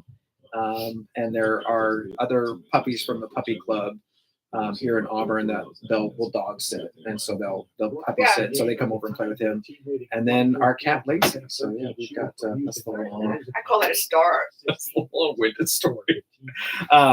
But yeah, we love them all, and I'm super proud. So my son he's just like a dog whisperer. Like he's like, you know, like people are kind of his jam, but not really his jam. He loves the pets, right? He loves, he's like 13 years old. That's good. He's just taken. Yeah. That was not my daughter's favorite. Not my favorite age for them. Yeah. Yeah. But he really, I mean, they're part of the puppy club here in Auburn, and we drive him down, and every week he's learning to train him, and he's got his little baby. Of course, that. Good job, parent. I know. Well, good job. I mean, I'm like, whose kid are you? Like, he's the responsible one. I have one like that too. Our 16-year-old, he's more like, they each have their own personalities, right? Yeah. And he's kind of more on the artistic side, and likes to he'll do his drawings and stuff like that. And James is. I know James right now. I'm like, if I say it, I usually don't have to repeat myself. Like James, Jordan, I've got to repeat myself a couple of times. But teenagers, so it's fun, but it's super cool. So I grew up in a house where like the dog was outside. Like my mom did not want the dog inside at all. So dog never came in that. Rarely came in the house. It was a big treat if we had a golden retriever growing up. So now for me I'm kind of seeing where that kind of translates a little bit to where I'm like, well, all the pets are going to be in the house. We're not having a Chihuahua live outside, and like the cat comes in, and now the lab is in. So just like, there's just things to deal with it. You just vacuum a lot. I have a Great Pyrenees. Yeah. It's like always snowing in my car. Yeah. Yeah, I mean, I gotta kind of lint off some of my clothes here a little bit more now that we've got. Well, I mean, we've had radio. You don't have to. About that. Yeah. Well, I mean, this is one job. The other job, I'm on camera. Oh, you have another more, job too. But part-time radio doesn't really pay the bills. I wouldn't think so. A bill, but it's fine. I mean, we do it for the love of it. But yeah, it's. I'm a lawyer too, so. Okay. Yeah. So bivocational is definitely the name of the game. So. Anyway, all right, we've got about a minute and a half here. We'll jump on air. Yep, you got it right there. Go ahead and put those on. Let me hang on one second. Turn your mic on there. Okay, it's not on right now, but we'll have that there. I I got a little live stream going on right here. There's nobody on it right So now. I'm But not just supposed to kind of, ask for donations, though, right? KV Martin. you can. I can. Okay, KV Martin. I don't know. I mean, I'm going to ask forgiveness instead of permission on that one. I mean, I would just point him to the website where they can donate. Let's because I'll promo your website. Okay, good. And like, All if right. you want to go there, you can do. If this is something that is interesting to you, you can donate. But I'm Okay, good. good. So Good I'll to kind of lead you into that. I'm like, yeah, we can go to sammysfriends.org if you want to find out a little bit more. And you can jump in like, yeah, if you're feeling like it, you can donate there. There's a way to donate, but also pet adoptions for free. Just kind of let's plug it. Like, that's why you're here. Like, let's plug it. So, all right, we got. That's good. Yeah. So I'll shout out Grass Valley too. Let's shout out Grass Valley for the weather. I don't think I've talked about Grass Valley yet today. So, all right.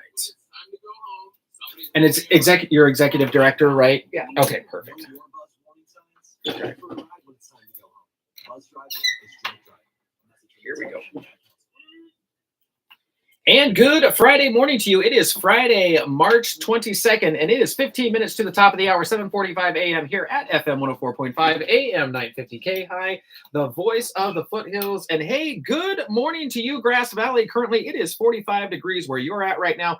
Looking for a high today of 59 degrees, a little bit cooler than yesterday, but still going to be a great day out there.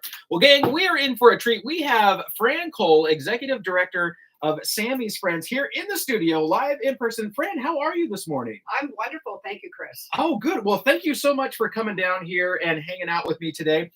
We've been lining this up for the last week or so, and I've been looking forward to it. So first off, just tell us a little bit about yourself and a little bit about Sammy's Friends. What the heck is Sammy's Friends? So I am the executive director of Sammy's Friends, and Sammy's Friends runs the Nevada County Animal Shelter. We have several programs. We have a spay neuter voucher program. We have a community program to help people in the community support their veterinary costs for animals. And we also run the Nevada County Shelter, which is our main responsibility. Okay. So Sammy's Friends, let's talk a little bit about that and the history of the shelter. Sammy's Friends started about 2001. There was a woman named Cheryl Wicks that had a Shar-Pei named Sammy, and she came to the shelter. And at that point in Nevada County, 2/3 of all animals that were taken into the shelter were euthanized.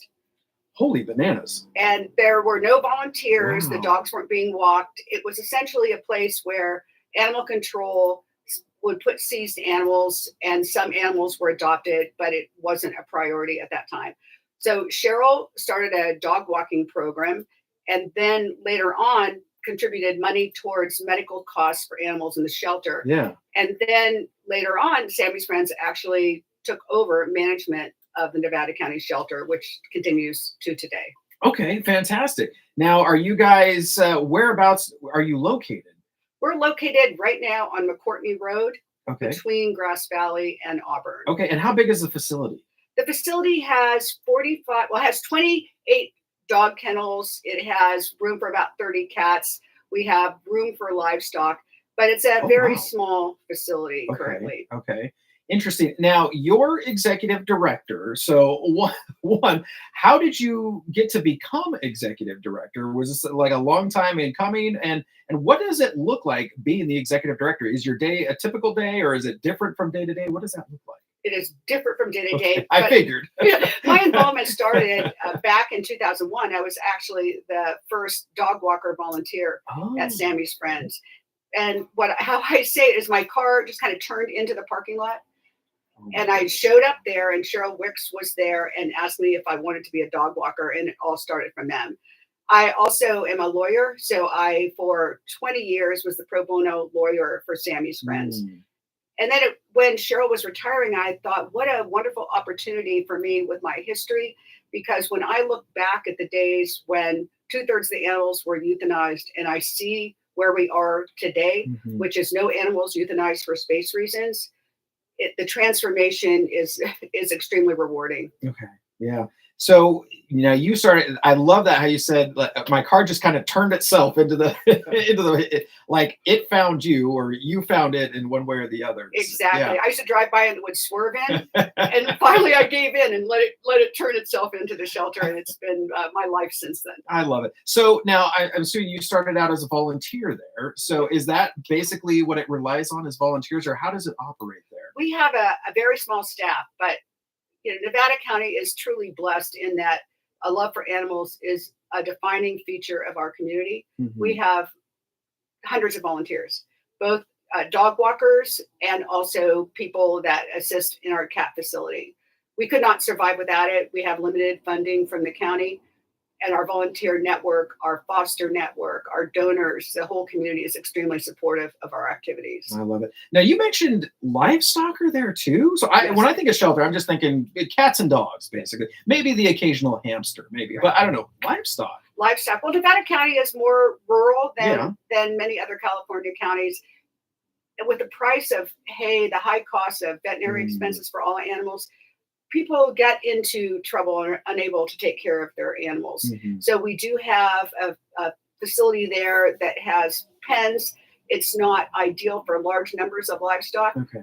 But in the next few years, within 5 years, the county has announced that it will be combining its shelter with the Grass Valley shelter and creating a new facility, state-of-the-art facility that will have more livestock capacity. Okay. Now, we kind of hit on a little bit there of like sometimes people are maybe in a little bit over their heads or can no longer maybe afford the animal. How do animals typically show up at your doorstep?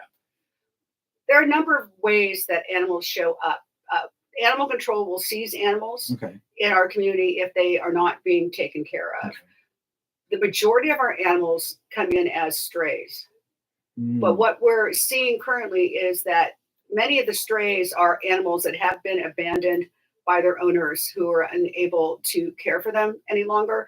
And there are a number of reasons for that. People adopted many animals during the pandemic, and now with the decline of the ability to work remotely, plus some housing instability in the community, plus the high veterinary expenses that pet owners across the country are experiencing, it has become very difficult for many people to maintain their animals.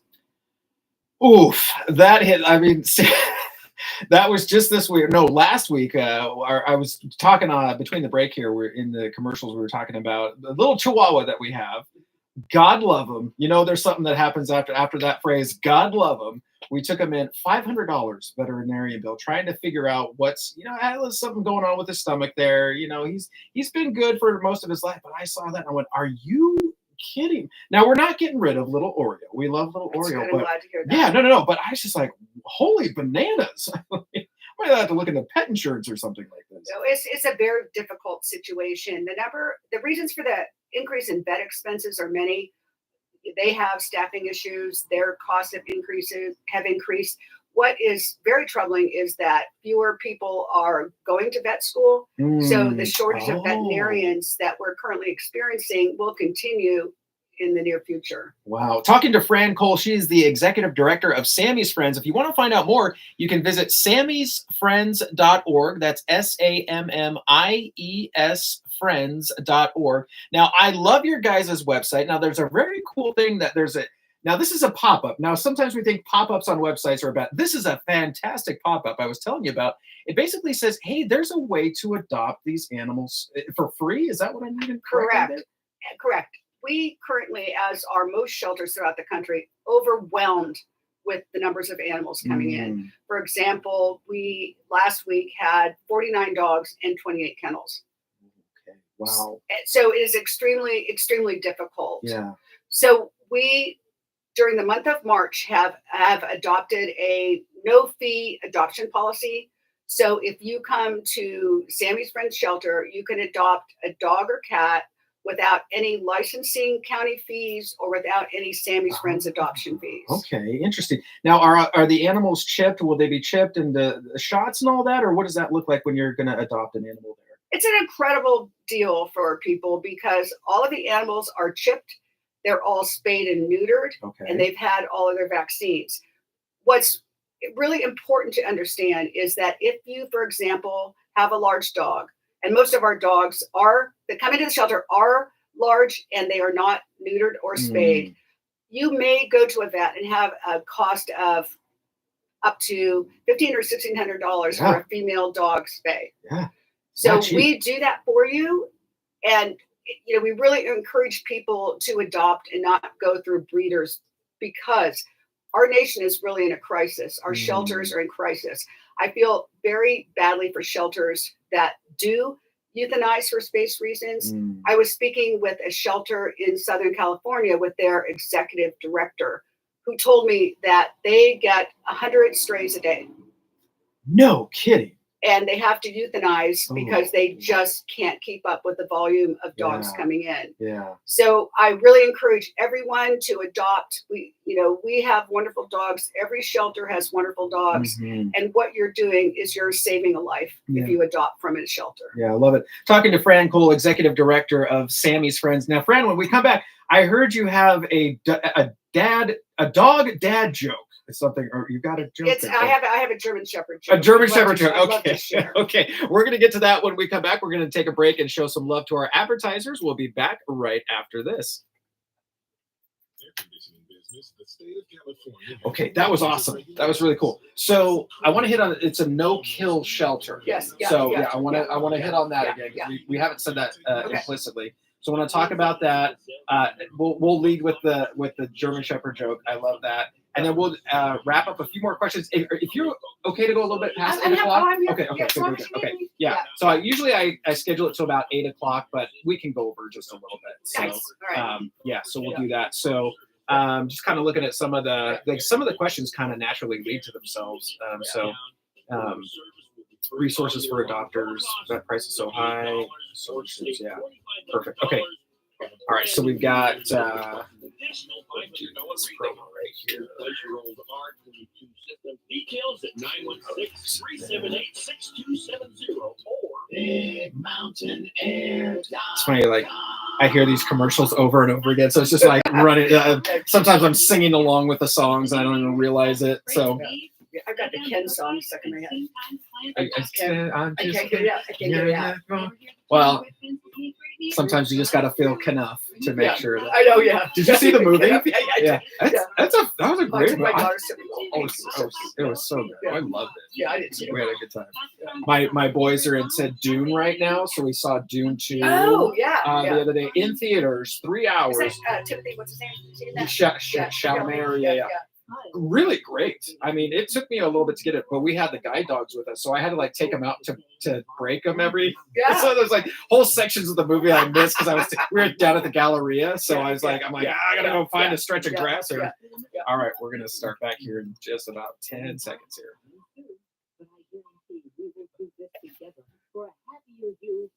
Yeah, I have a little like spiel on no kill. Okay, perfect.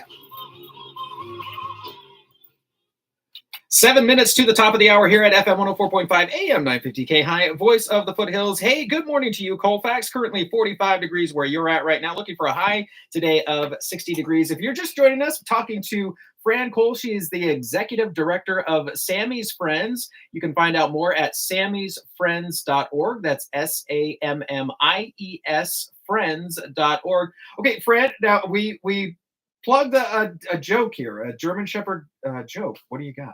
Yes, well, it's not a dog joke, but I think. Okay. I mean, it's not a dad joke, but I think dads will like it. Okay. So I have had a German Shepherd, and her name was Annie Stop It or Annie Quit, and she got married to a Russian immigrant who was trying to get his green card. Do you know what her married name was? Oh, what was it? It was Annie Knock It Off. Oh, Adam, where's the rim shot? All right. Funny, not funny. Yeah. But I'm bummed. There we go. Annie, knock it off. I love it. All right. Well, one thing that we kind of alluded to, but we didn't talk a whole lot, is Sammy's Friends. It's a no-kill shelter. So tell me a little bit about what that. I mean, it sounds kind of obvious, but what does that mean? That's a really good question, because no kill is a term that actually has become somewhat controversial in animal shelter circles. And the reason is that, first of all, there's no standard, there's no nationwide organization that determines whether or not a shelter is no kill. what the current definition is that that shelter has a 90% placement rate of animals. Now, also animals are euthanized for behavioral reasons. Animals are euthanized for health reasons. Sammy's Friends does not euthanize for space reasons. We've only euthanized 2 or 3 dogs in 20 years for behavior reasons. Okay. So we are truly no kill. However, as I mentioned, the term no kill is becoming less prevalent because no kill is susceptible to manipulations. For example, some shelters say that they're no kill because no kill is qualified by no kill of adoptable animals. So if you are a shelter and you want to present yourself as no kill, you can say, well, I determine that certain breeds, Rottweilers, Pit Bulls, German Shepherds, are not adoptable at the outset. So if you take those breeds out of the equation, you can say you're no kill. So what's really important when you're looking at shelters and looking at what their euthanasia policies are is to look at the entire picture. Ask questions. Ask if their breeds are excluded. Ask what their placement rate is. Ask what their programs are for the animals. It is not as simple as saying they're no kill. You have to actually drill down and ask more questions. Interesting.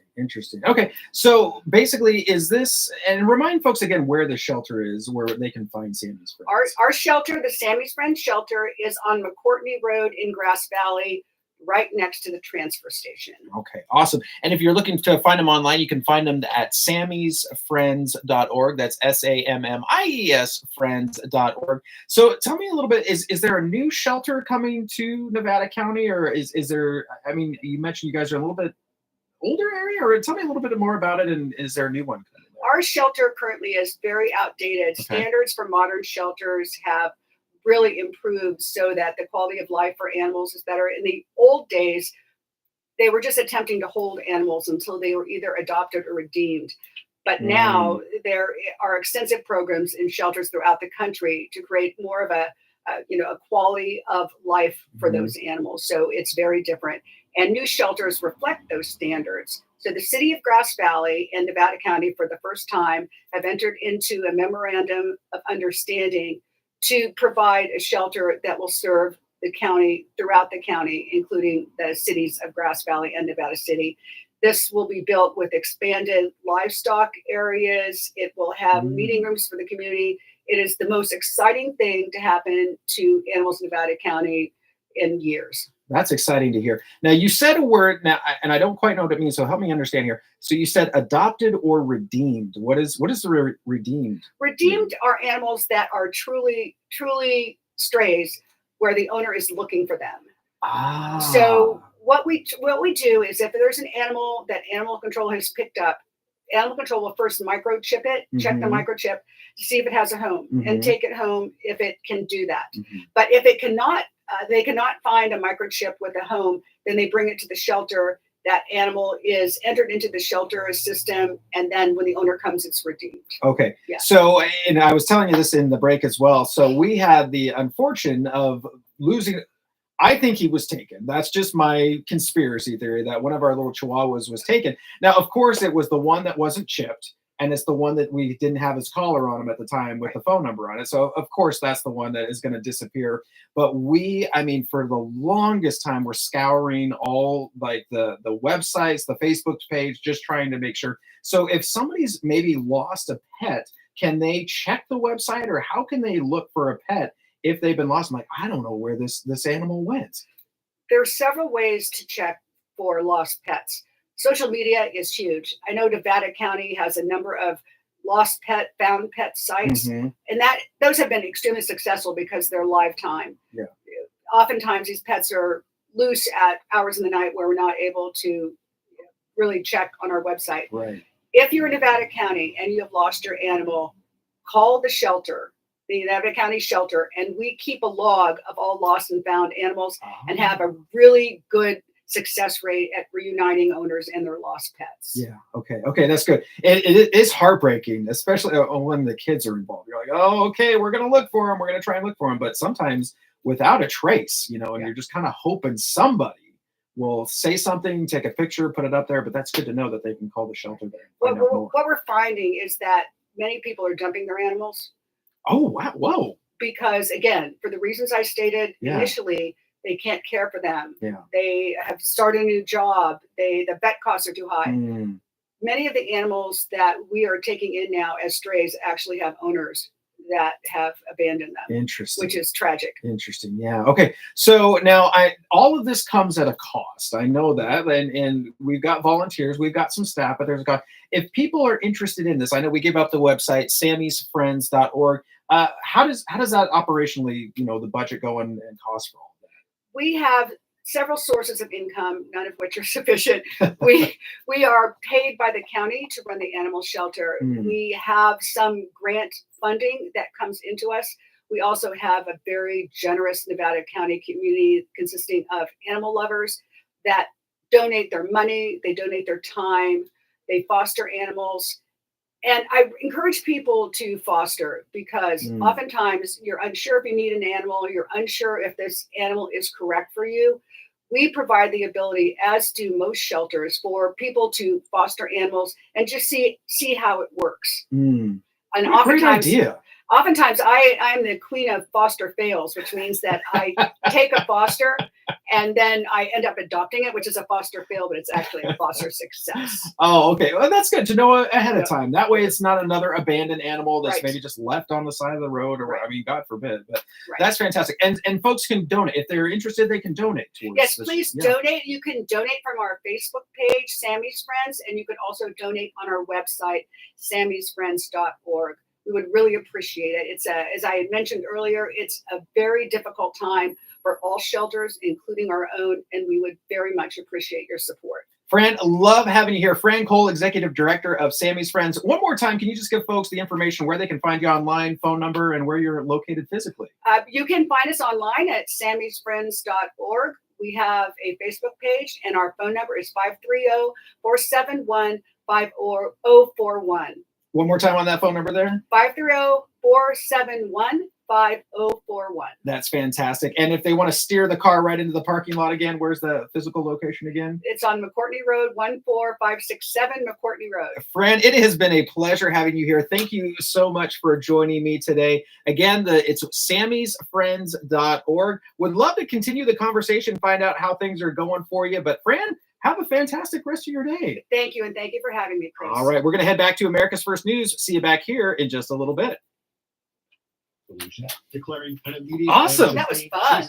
You know what? I love doing this because I love just finding out, like, this is something that isn't in my atmosphere, unless, of course, you're adopting, right? Like, in my atmosphere at all. So I love finding out so much. So I'm glad you had some fun. Thanks for coming in and getting the word out and helping us tell, like, what does a no kill mean? Like, you said redemption. I'm like, I think I know what that means, but I'm not sure, like, being reunited with their owners.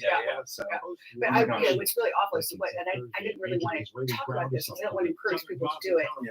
But if you call our shelter and you say you have an animal you want to turn in, we have 400 animals on our waiting list. And we're continuing to push for the agreement. We can't take on returns because we're full. So what people do is they dump them and they become strays. We have to take them. So the people that aren't following the rules win. And our DA is not very proactive about pursuing abandonment cases. Okay. Is it just because there's so many of them? Is that It's hard to prove abandonment? So, for example, if your dog comes in, you can say, "Oh, it got out."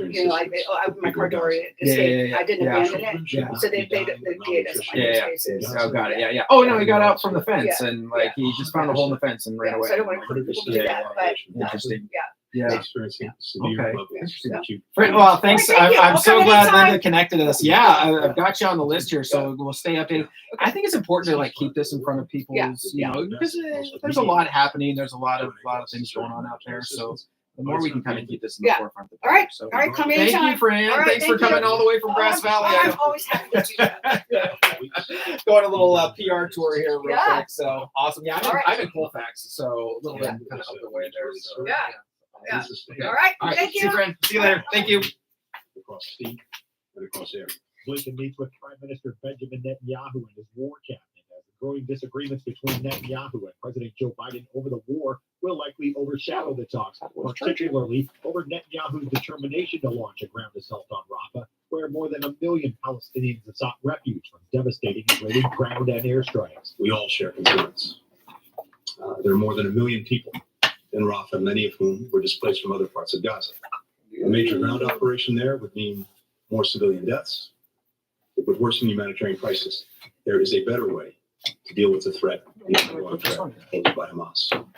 Third, we discussed and agreed on the need for long-term peace and security.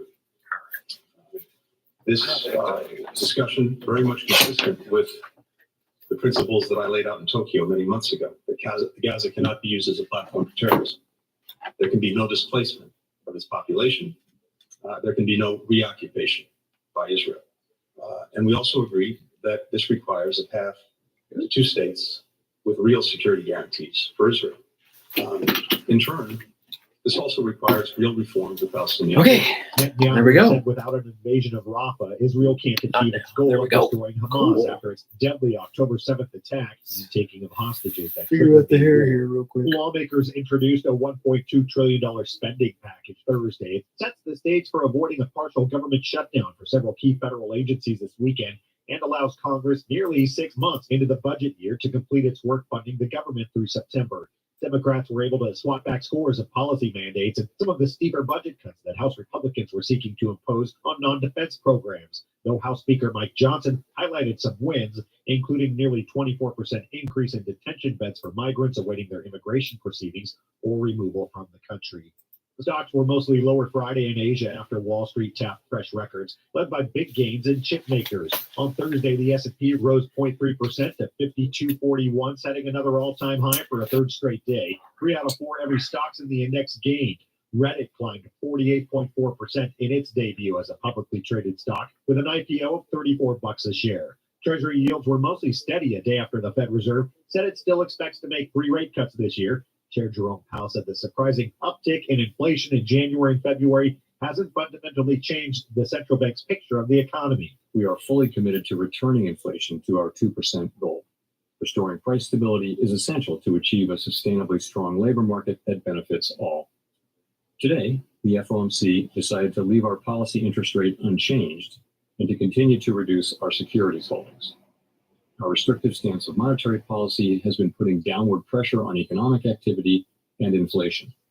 As labor market tightness has eased and progress on inflation has continued, the risks to achieving our employment and inflation goals are moving into better balance. As labor market tightness has eased and progress on inflation has continued, the risks to achieving our employment and inflation goals are coming into better balance. We believe that our policy rate is likely at its peak for this tightening cycle, and that if the economy evolves broadly as expected, it will likely be appropriate to begin dialing back policy restraint at some point this year.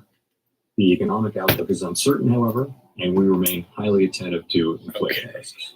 We've got 9 months of 2.5% inflation now. We've had 2 months of kind of bumpy inflation. We were saying that it's going to be a bumpy ride. We consistently said that. Now here are some bumps, and the question is, are they more than bumps? And we can't know that. That's why we are approaching this question carefully. Overall, the forecast suggests that the Fed still expects an unusual combination, a healthy job market and economy in tandem with inflation that continues to cool just more gradually than they predicted 3 months ago. Today, all eyes are on a vote scheduled by shareholders of Digital World Acquisition Corporation, a publicly traded shell company that's looking to merge with former President Donald Trump's media business. The deal's approval would open the door for Trump Media and Technology Group, whose flagship product is the social network site Truth Social, to soon begin trading on the NASDAQ in Digital World's place. If the merger's greenlit, which is likely, Trump stands to receive a sizable payout. Reach out to me anytime across the board on social media at Matt Ray Talk. More on the way. You're listening to America's First News. Crime across the country is at an all-time high. It feels like even a family road trip is taking a risk. We don't want the feeling of being unprotected and vulnerable. We found GetCCL.com. GetCCL.com gave us the help we needed to apply for a legal concealed carry permit that's recognized in over half of the country. GetCCL.com simplifies the process to apply, and it's all online. We used their free qualification process to answer a few questions and applied for our permit right from home. Thanks to reciprocity laws between states, when you're issued a New Hampshire concealed carry permit, you can legally carry in any state that recognizes your New Hampshire permit. It only takes minutes to apply, so don't wait. Exercise your rights today. Ensure you're protecting your family at home and in other states. Have peace of mind. Apply today. Go to getccl.com. That's getccl.com. Go to Here we go. getccl.com. Exercise your rights today. Go to getccl.com. And good Friday morning to you. It is Friday, March 22nd, and it is 14 minutes past the top of the hour, 8:14 a.m. here at FM 104.5, AM 950 KAHI, voice of the foothills. And hey, good morning to you, Rockland. Currently, it is 53 degrees where you're at right now, looking for a high today of 69 degrees. All right, let's turn it over now to the Fox Business Report. I'm Susan Lee, and this is the Fox Business Report. Stocks opened flat after Thursday's records for the major averages, though it still could be an upbeat week for Wall Street. Nike is down nearly 8% after a disappointing quarter. It will refocus on improving its business and retail Traffic. stores. How's traffic looking? Slowing. Ooh. FedEx shares open nearly 8% higher. Its cost-cutting helped it to make a better-than-expected profit, and it's buying What do we back got? stock. Right lane blocked, Lululemon and Atlantic, Athletica shares are down Atlantic Street, 14%. Atlantic. Though its recent quarter was okay, it is now seeing slower growth. Reddit, the social media company that went public yesterday, seeing a 48% rally, opened slightly lower. Apple shares are flat after yesterday's 4% loss that followed the Justice Department's lawsuit. That's the Fox Business Report. I'm Jenny Kosowa, invested in you. Need life insurance but have diabetes, high blood pressure, or on Big anxiety? Sal. If you're a 50-year-old male or with type 2 diabetes, $1 million of life insurance may only cost you about Lord have $200 mercy. a month. For affordable term life insurance, call Term Provider and speak with Big Lou. Oh, Big Lou. Big Lou. 800-444-2013 or visit biglou.com. Remember, BigLou.com. like you. He's on meds too. 800-444-2013. Hey there, KAHI listeners. Producer Adam here to remind you to listen to This Chris in cracks the me Morning along with Matt Ray and America's First News. Get all the local news, weather, traffic, and local events you can handle, plus a Healthy dose of daily digest. Chris in the Morning with Matt Ray, 6 to 9 a.m. here on FM 104.5 and AM 950 KAHI. The voice of the foothills. I never miss it, And neither should you. My goodness, it's early. 16 minutes past the top of the hour. That was a good one, Adam. I like that one. 16 minutes past the top of the hour. Taking a look outside at our roadways right now. If you're heading down 80 westbound towards Sacramento near Roseville, we've got westbound at Atlantic Street and Eureka Road there. It says a right lane is blocked there. So it doesn't look like it's causing a whole lot of slowing, but just a heads up if you see something on the roadway there, slow down, give it some space there. If you're coming 65 southbound towards 80 right now, you're going to slow down around Stanford Ranch Boulevard. Other than that, westbound looking good all the way towards the Cap City split. Cap City Freeway looking pretty good right now. 80 westbound over to I-5. Yeah, it's looking pretty good. I-5 northbound and southbound. It's taking a Friday. People are taking the day off. It's looking pretty good there. Looks like we have an accident reported. The right lane is blocked. That's 80 westbound on the Yolo Causeway. It's backing things up there back to Sacramento. So heads up, if you're going across the Yolo Causeway over to San Francisco to the Bay Area today, you're going to see some slowdowns. 50 eastbound, westbound, looking good as you're coming up or down the hill, slowing down a little bit as you're coming towards Q Street there in Sacramento, but looking good as you're headed up the hills there. If you're heading up the mountains, up into the mountains this weekend, carry some chains with you there. It might be some weather up there, so heads up. I know it's spring, but we still might have some snow up there. Back with more right after this. 3 saw home insurance soar out of control. After this. Contemplate selling their home. Or Brandon after Harris this. say it's not all doom and gloom. At Homer Insurance, you'll find real insurance experts that have real solutions. We work with dozens of real estate companies helping their agents solve problems every day. If you think you're paying too much, give us a crack and call Homer Insurance today at 916-339-7070. 916-339-7070. Hearts of Space. This is Stephen Hill. Catch Hearts of Space. Sunday nights at 8. Here on the all-new FM 104.5 and AM 950 KAHI. The same voice of the foothills, more powerful than ever.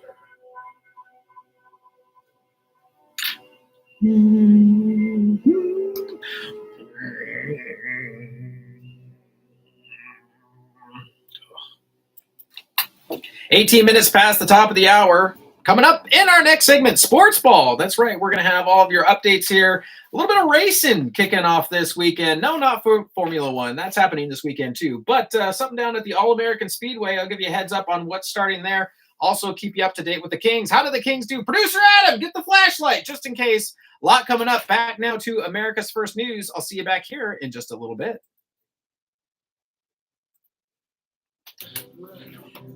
Now I gotta go record the news. Bye. Right behind. News continues on this 22nd day of March. A federal judge Thursday finished handing down prison terms of about 10 to 40 years to 6 white former Mississippi law enforcement officers who pleaded guilty to breaking into a home without a warrant and torturing 2 black men in an hours-long attack that included beatings, repeated uses of stun guns, and assaults with a sex toy before one of the victims was shot in the mouth. Brett McAlpin was the 4th highest ranking officer in the Rankin County Sheriff's Office. He received a sentence of about 27 years Thursday. Joshua Hartfield, the former Richland police officer who didn't work in the sheriff's department with the others and wasn't a member of the self-described Goon Squad, got 10 years. Attorney Malik Shabazz continues calling for accountability from the sheriff who oversaw the Goon Squad. Shabazz and Angela English with the Rankin County NAACP. It's your time for atonement. That's right. Rankin County. It's your time to keep pace now with Judge Lee and the justice that's going on in this state. Step up, Rankin County. That's right. And show that you can put a new sheriff in office that's not presided over the blood and the torture. That's right. That is evident at the highest levels in your department. We don't intend to go to sleep on this, although the sentencing process is over. We are not finished with this. We're going to make sure that this never, ever, ever happens again. The terror began January 24th, 2023, with a racist call for violence when a white person complained to McAlpin that 2 black men were staying with a white woman in a house in Braxton. McAlpin told Christian Dedman, who texted the group of white deputies, asking if they were available for a mission. Attorney General Merrick Garland dismissed suggestions that he should have altered portions of former special counsel Robert Hur's report about President Joe Biden's handling of classified documents, saying the notion that he would censor Hur's findings was absurd. Garland bristled when a reporter repeatedly pressed him on whether it was appropriate for Hur to criticize Biden's age and memory in a report the White House read as gratuitous and inaccurate. You personally have come in for a lot of criticism, in particular from the White House, anonymous officials, who say that you should have acted to keep him from characterizing the president's memory the way he did in that report, that you should have stepped in. What's your response to that? I haven't, no one from the White House has said that to me. When the president announced my nomination, he said to me directly and then to the American public that he intended to restore the independence and the integrity of the Justice Department, and that he wanted me to serve as the lawyer for the American people, not the lawyer for the president. I sincerely believe that that's what he intended then, and I sincerely believe that that's what he intends now. But did you think that that was appropriate, the language that he used to characterize the president's mental state? Look, I said from the very beginning that I would make public the report of all the special counsels appointed during the period of my service. That's consistent with the regulation, which requires a special counsel to explain what the special counsel's decisions are. It's consistent with the precedents, the full disclosure of all special counsel reports in the entire 25 years in which the regulation has been in effect. It's consistent with the common practice during the previous period of the independent counsel statute. The idea that an attorney general would edit or redact or censor the special counsel's explanation for why the special counsel reached the decision the special counsel did, that's absurd. Hur concluded that no criminal charges were warranted, but criticized the president's record keeping and wrote that a jury likely would view him as a well-meaning elderly man with a poor memory. Biden pushed back, saying his memory was fine. faulted her for including what he called extraneous commentary that had no place in the report. As the 2024 election looms, some members of the House of Representatives are continuing their criticisms of the presumptive presidential nominees from the other party. Party leaders resumed attacks this week as Joe Biden and Donald Trump moved closer to November rematch with victories that were never in doubt in several states. On January 6th, Donald Trump urged a violent mob to attack the United States Capitol and the people inside it. It's not subject to interpretation. This is a fact. There's no doubt that he would do it again, and why I've said from this podium that he represents a clear and present danger to democracy. His comments over the weekend suggesting that if he were to lose the election, there would be a bloodbath in this country should be taken both literally and seriously. He doesn't belong anywhere near the Oval Office, and don't just take our word for it. The former vice president, his former chief of staff, his former defense secretary, and his former secretary of state all agree. Since his first day in office, Joe Biden has destroyed American energy independence. He canceled the Keystone Pipeline, killing thousands of jobs, and launched an unprecedented war on American energy. Joe Biden has forced America to rely on foreign adversaries like Russia and Iran, and left American families to foot the bill for skyrocketing energy costs due to this unwanted far-left agenda. From the gas station to the grocery store, American families are hurting. Gas prices are once again on the rise, and in my district in upstate New York, which relies heavily on home heating oil, sky-high utility and heating costs are crushing families, increasing by over 80% in the last 3 years. Trump and Biden have for weeks been focused on the general election, aiming their campaigns lately on states that could be competitive in November, rather than merely holding primaries. Trump and Republicans have hammered Biden on the influx of migrants crossing the U.S.-Mexico border in recent years, seeking to capitalize on the issue well beyond border states. Biden has ratcheted up a counteroffensive in recent weeks after Senate Republicans killed a migration compromise they negotiated with the White House, withholding their support only after Trump said he opposed the deal. With inflatable tanks, radio trickery, costume uniforms, and acting, the American military units that became known as the Ghost Army outwitted the enemy during World War II. Their mission was kept secret for decades, but on Thursday, the group stepped out of the shadows as they were awarded the Congressional Gold Medal at a ceremony in Washington. 3 of the 7 known surviving members attended the ceremony. 100-year-old Bernard Bluestein of Illinois, 99-year-old John Crispin of New Jersey, and 100-year-old Seymour Nussenbaum of New Jersey.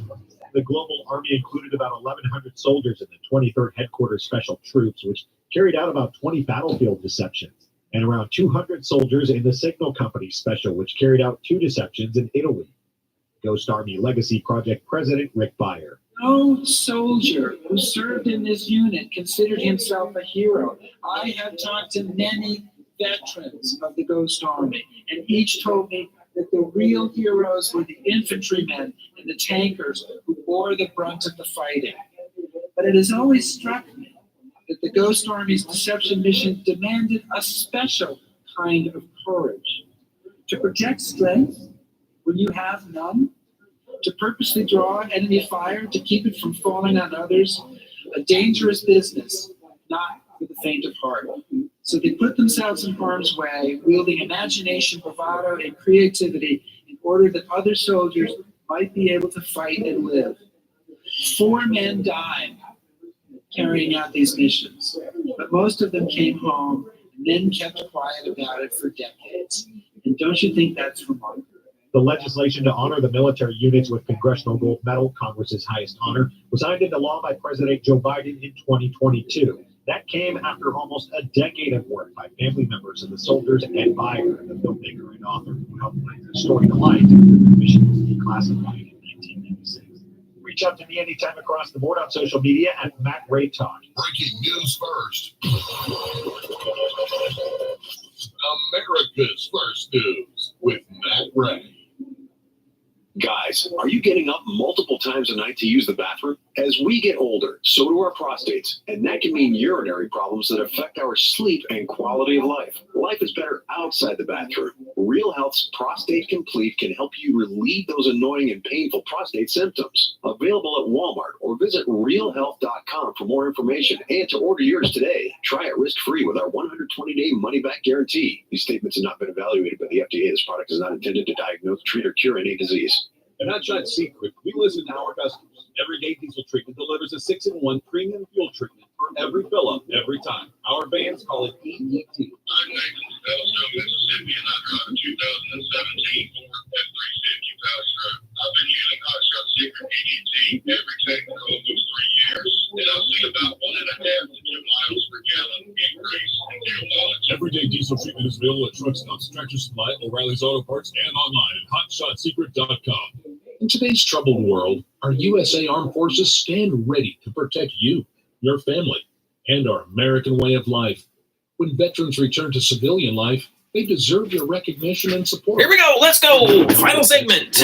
By donating your car, Sports Ball, van to Patriotic Hearts. We're gonna shut it in. Donation will directly support programs to help vets find jobs or even start their own business. Forest Hill? Donate today for fast free Nevada City? your vehicle, running or not. How about Nevada City? Operators are standing by to Placerville? answer questions about making a Placerville. tax-deductible vehicle donation. Find out how you can make a difference in the life of a Nevada City. United States veteran. Call 800-209-4580. Share 40. For 24-hour response, call 800-209-4580. 800-209-4580. That's 800-209-4580. And good Friday morning to you. It is Friday, March 22nd, and it is 30 minutes past the top of the hour, 8:30 a.m. here at FM 104.5, AM 950 KAHI, voice of the foothills.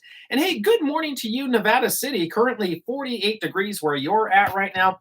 Looking for a high today of 58 degrees. All right, there's the sports ball music. Let's get right into it. Starting on the hardwood, Kings versus the Wizards.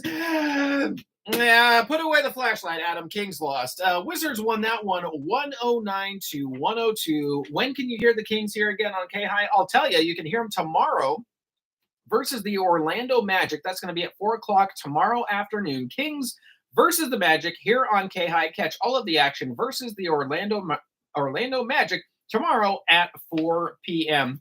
Looking at the Bulls versus the Rockets. Rockets blast off and win that one 127-117. Nets versus the Bucks. Bucks buck ahead there and win that one 115-108. Jazz versus the Mavericks. Mavericks do their thing and win that one 113-97.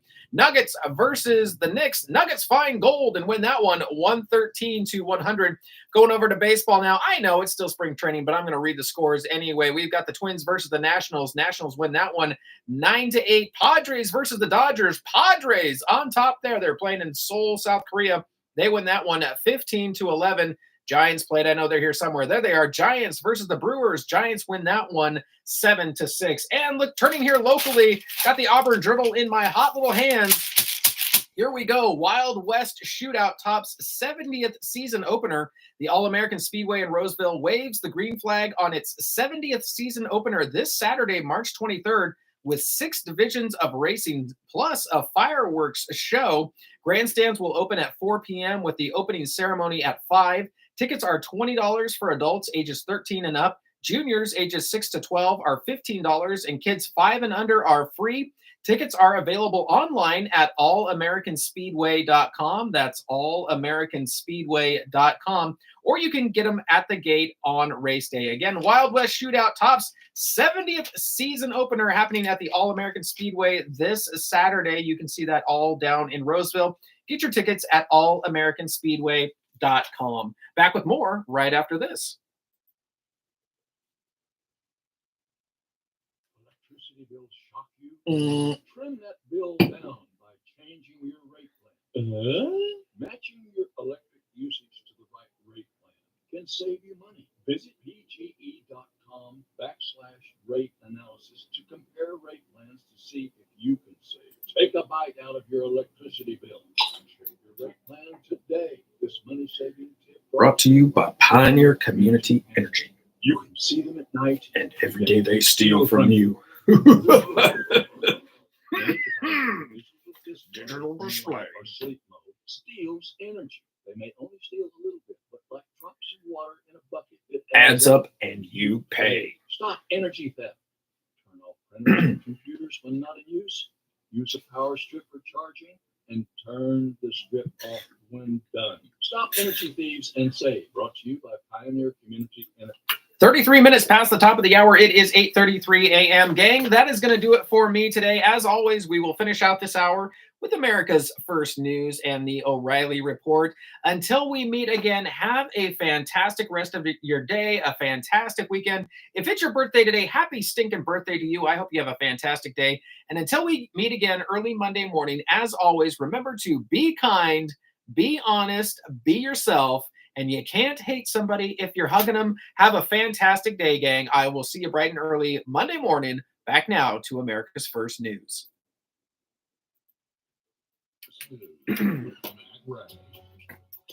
Okay. There we go.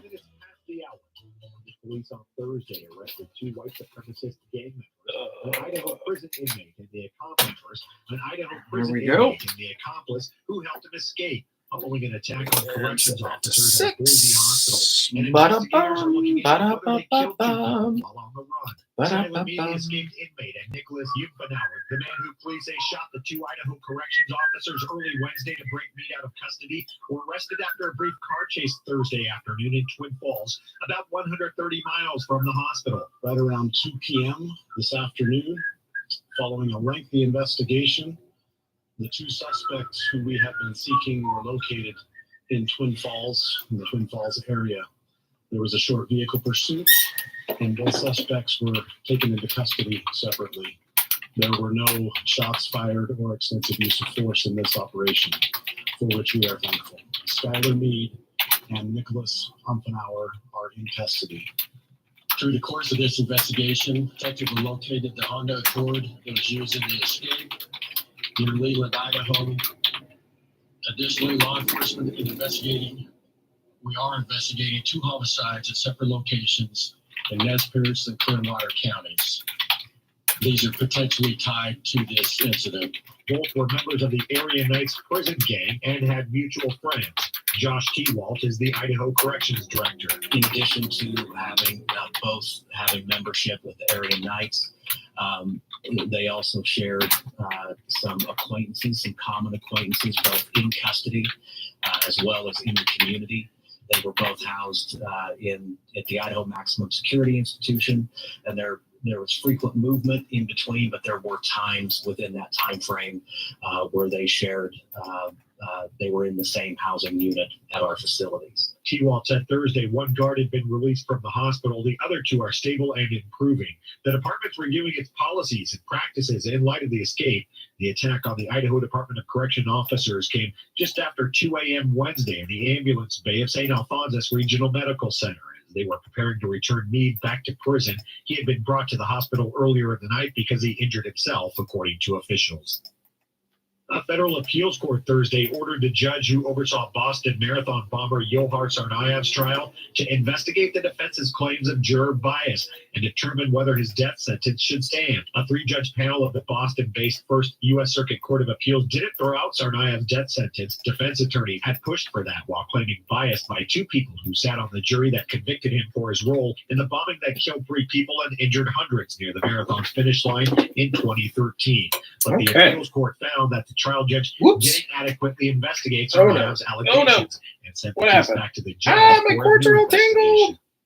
By the slimmest of margins, California voters approved a 2-part ballot measure to restructure the state's mental health system and curb its long-standing homelessness crisis. Although election day was more than 2 weeks ago, it took until late Wednesday for enough votes to be counted to call the race in favor of Proposition 1. Here we go. Wrapping up everything for the weekend. Hope you guys have a great weekend. By Democratic Governor Gavin Newsom will allocate roughly $6.4 billion to build mental health treatment facilities and housing and assist the homeless. The close results of the vote show that Californians likely have bond fatigue. There was some opposition to this. What do you say to those who critics, opponents who say that Part 1's going to cut funding to already successful programs? Well, it's all about prioritization. It's all about making determination. It's all about